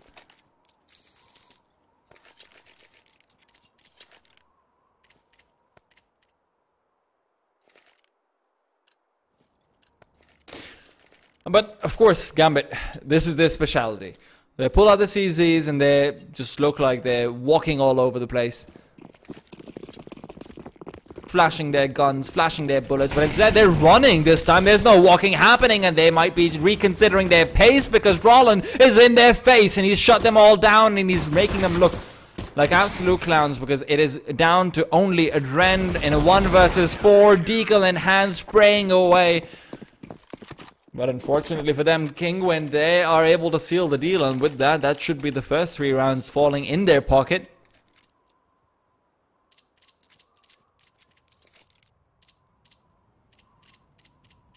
And a great way to deal with Gambit's rush out onto the side over there, just positioning themselves up on the rafters, just making sure that they are not going to be overwhelmed, that they are going to be playing that long range where they excel. And Roland, speaking of excelling, he definitely excels in this position, finds Adren, takes him down, which is where it allows another man to come in from the back lines. It's a 2-man Kobe, and Mouse is getting a bit too enthusiastic, takes down his own player as well. Hyper is going to be a little bit miffed about that, but he's still okay. He's still fine and he's happy. He is happy indeed. 11-7.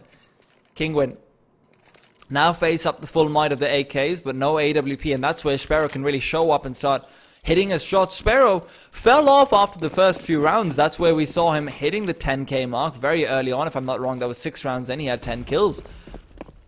But after that, in the rest of the half, and now he's only sitting on 12, so he really wants to bring that number up as quickly as possible.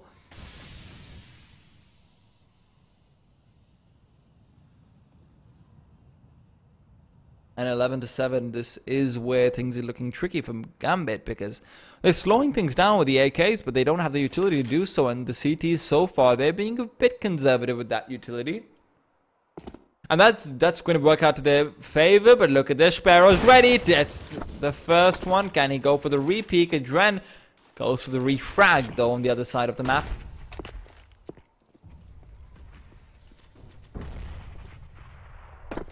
Dude, RYL, HF Blank, man, you seem like you have so much pent-up anger inside of you, man. You gotta chill out. You gotta mellow down a bit. But Hobbit, he's not chilling out at all. He's just warming himself up. Hyper goes down with a quick few taps to the head. And that leaves Kinguin with only 3 to defend these sites. And Mihu, he's feeling a little bit desolate, but he knows where they're coming from. And he knows that he needs to shut down these players at mini. Mouse is there to back him up at hut. But with the bomb being planted, Mouse just wants to push through and clear out all these angles where Dosia is waiting for him. But Dosia, is he going to be caught out is the question. The B site is where the bomb has been planted. And Kinguin, they need to be careful that they don't get caught out by the X-God himself, who is going to be coming in from the back lines. Finds that 1 kill onto Mouse, and that should be the round done with. Mihu and Sparrow should make the call to save up that rifle and that op. Sparrow finds a few more kills, and so does Mihu. Suddenly it's looking possible. Never mind, I lied to you guys. I lied to you guys because Kinguin, they can make their way on towards that B side and try and play things out.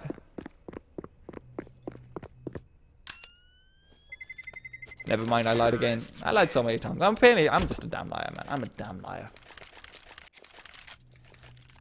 I apologize. I keep having to look away from the screen because... Well, I'm not looking away from the screen. I'm just muting my microphone and sneezing away with my eyes closed because you can't really sneeze with your eyes open. And I'm about to do that again, so I'm muting my microphone again.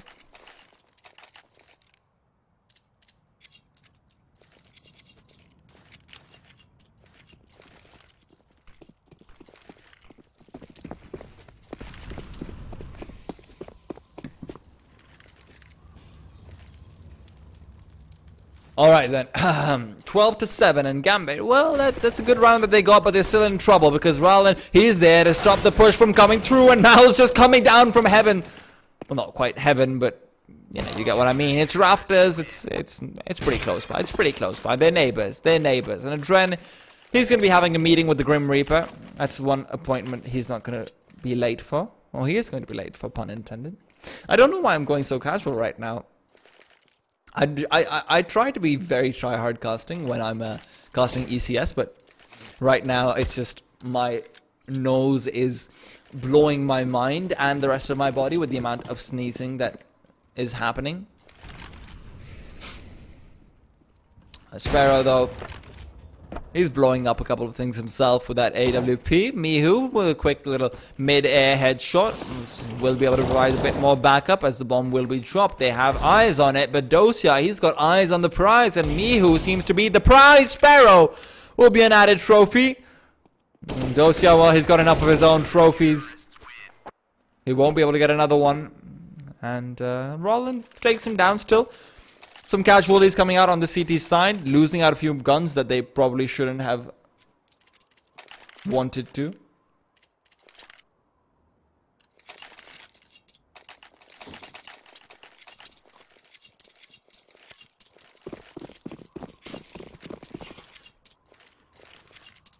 (12-9), and man, this is where Gambit are looking like they're kind of getting a bit cocky. They're not saving up once again. I would have liked to see that. That's where you see the CZ in the hands of Fitch. Of course, that can work wonders, don't get me wrong. We've seen them just being ridiculous tonight with their force buys. They're really pulling a G2 over here. But Mihu, ooh. He's a man who's been put in so many situations where he had the chance to shine, but hasn't really been doing so. But now, again, caught out. Mihu had the chance to shine, but like I said, the star is not looking very bright right now. And Adren wants to push up, find that player above, and it's going to be tail that he gets on his head. Sparrow left alone to fend off the aggression, to try and save his life and his gun.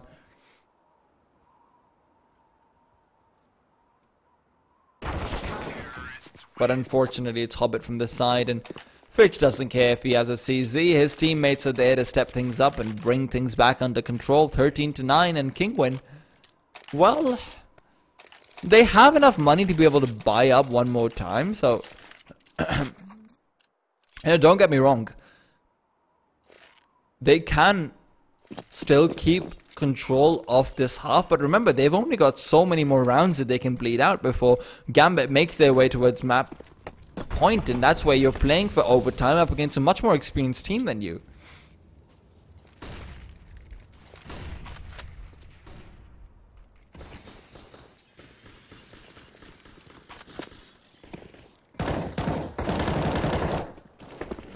But now look at this. Ooh, interesting little grenade coming out from Hobbit. Not going to be catching out anyone. Roland is brought down to 17, courtesy of some spray being exchanged across Squeaky. Pardon me.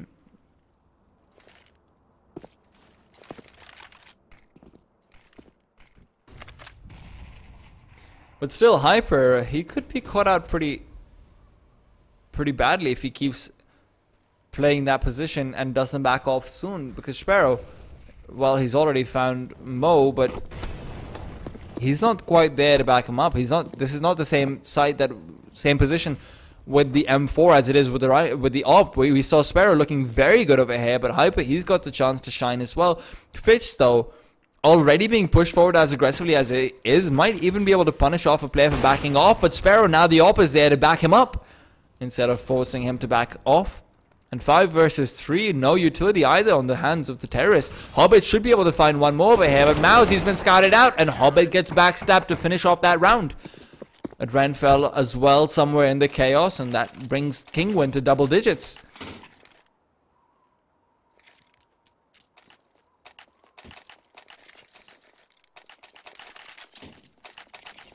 I don't know what a warm-up is, but a warm-up has to be interesting. 13 to 10, and Kinguin, I don't know, man. This is sketchy for Gambit. This force buy to come through again, that isn't something I like to see. But we're gonna have to wait to find out whether or not it will be successful.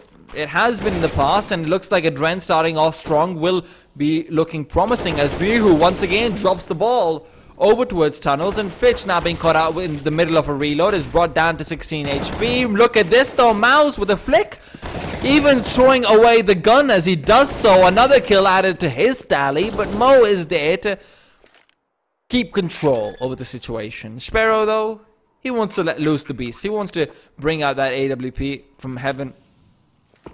He makes quite a bit of noise, though, doing it on purpose perhaps, as the grenade flies through. He's not going to peek with Hyper. That's an interesting decision to make, and that does mean Mo has the chance to shut him down, which he will do so. 14 to 10. Playing that 2 versus 2 very questionably, going in 1 by 1 like that. Yes, Epicarax, I'm pretty ill.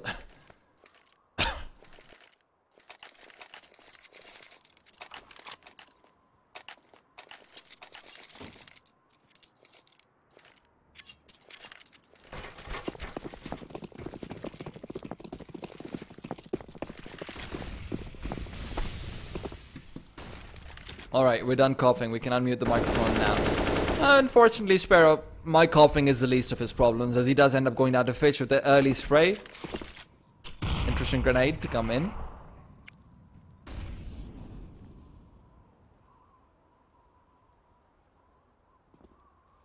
And Gambit, they've now find themselves stuck in a situation.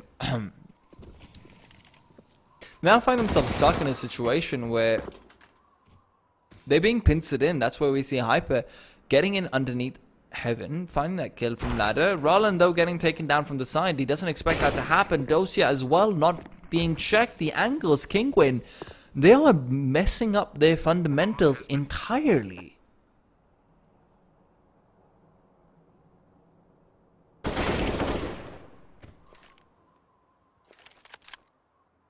And again, just Mihu not showing up on tunnel a couple of times. Mihu, I talked about him not really getting the chance to show. Okay, Adren perhaps celebrating victory a bit too early over there, and that's actually a significant death to come through from Gambit. That means that Adren being forced to rebuy. Here's my problem. If Kinguin suddenly managed to win this round by some miracle, that's where Gambit can lose out the next 4 rounds. That's very foreseeable, especially with that death to come through from Adren that makes him rebuy and brings him down to $0. Hobbit, though, he's not having none of it. Hyper gets taken down, and Hobbit, he is the culprit of murder. Incendiary as well to fly through to follow up that grenade that chunked down Sparrow to only 55 HP. Sparrow's Deagle really needs to show up over here, man. But Mo taking the peak will not be spotted out just yet. Mihu in the meanwhile, along with Roland. Finally, Sparrow finds that kill onto Mo. And it's down to a 4 versus 2. Adren gets a spray. Perhaps you can blame that as well to not checking angles properly, but to be fair, that one's still one where he doesn't really expect Adren to have already pushed all the way up to that point.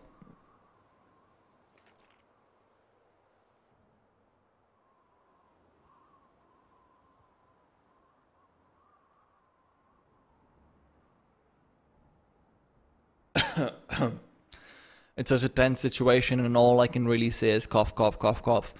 But of course, that's the caster's curse. If you speak too much, you get punished for it, and that's where the Witch of the West comes in. But Mouse, he is not a witch, he might just be a wizard! And Hagrid is hunting because he just managed to pull a rabbit out of his hat, takes down Hobbit and Mihu. Steps up a little bit when his team needed him the most, and 15-11, this is where we see Gambit being stuck without money, and they're going to make the wise call. They're going to not force up. They will just go for a double eco more likely than not. Probably a double eco anyway.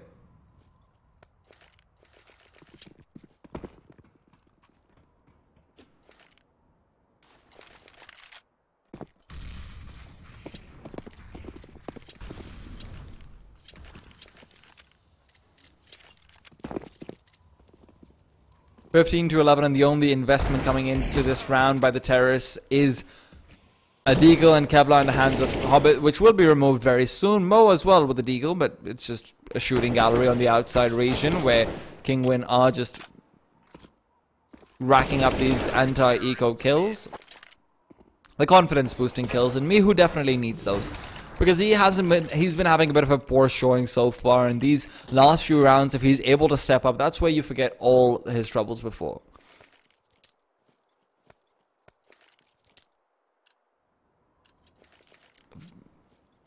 Gambit this time around, they've gone for the Quasi. They're going for 4 CZs, and I'm not going to count them out of it just quite yet of this round, simply because we've seen them do the exact same thing up against Fragsters just a couple of maps ago.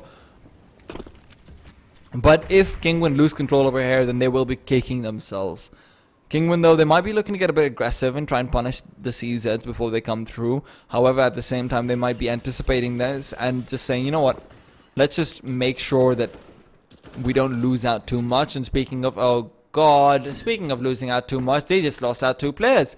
And that's what I'm talking about. Gambit, they get these kills early on and they get control of the rifles. They always get these kills in a situation where they're able to get control of the rifle. And for some reason, Auto Director refuses to show me anything useful.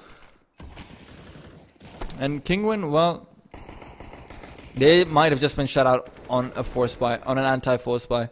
Not even a force buy, it's a Quasi. So Mihu's left alone in a 1 versus 2 and 22 HP to work with. If he can make this happen, this would be absolutely massive. But instead, he's making so much noise, and they will be able to go for the double peak right here. The Incendiary being in his hands at the wrong time, 16-12. Kinguin, you looked so promising. You looked so promising. They were performing so well as well. But it's a 16-12, and once again, that same person in the chat who predicted, somehow managed to predict the Fragsters scoreline perfectly as well, did the same right here, right now. And Gambit, have to give them props as well. Their individuals really stepped up, and Dosia in the first half just looked phenomenal. His play was looking picture perfect. Kinguin did bring things back somewhat come second half, but just losing control in the most fundamental of ways, not checking their corners, not checking their angles, not playing these anti-force by anti-eco rounds properly. You can't, that's where they just suffer. You can't really do anything about that. Of course, with all that being said and done, remember guys, if you'd like to support the stream, if you'd like to support me, you can follow me on Twitch, Twitter, subscribe to me on YouTube. Twitch and Twitter are given in the description down below. If you want to be a more involved part of the of our community of the Kettle Nation, then you can always fly over towards the Discord, which I'm going to link momentarily in the chat. Be sure to turn your ad block off and all those shenanigans to support the stream as well. If there's any feedback, actually more than anything else, if there's any feedback anyone has for the casting, go ahead, drop that bomb in the chat. Drop that bomb.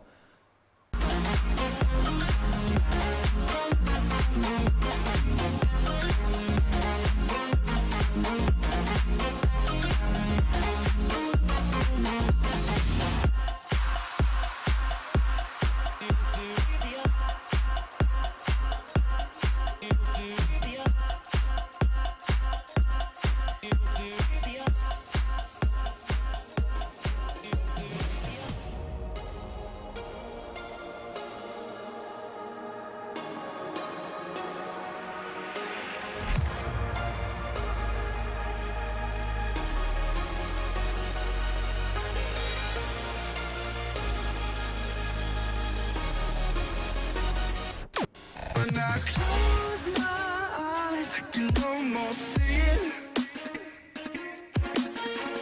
When I take a breath, you fill up my lungs. And if my mind works backwards just for a minute, I follow you before the memory's gone.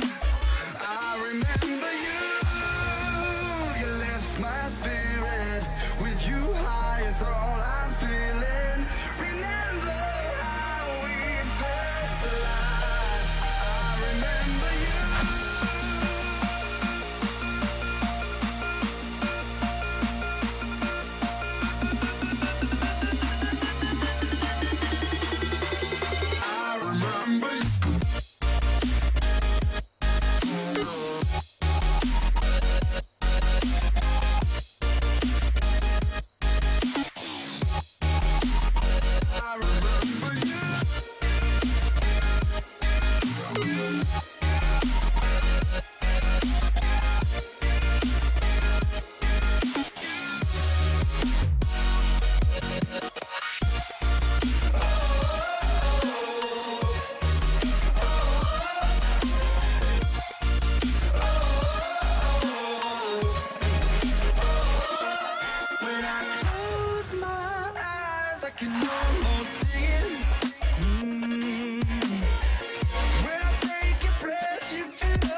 these roads with you. Can't remember the last time I went without you. Where do I go? Where do I go? How will I know? How will I know? I used to walk these roads with you. Can't remember the last time I went without you. Where do I go?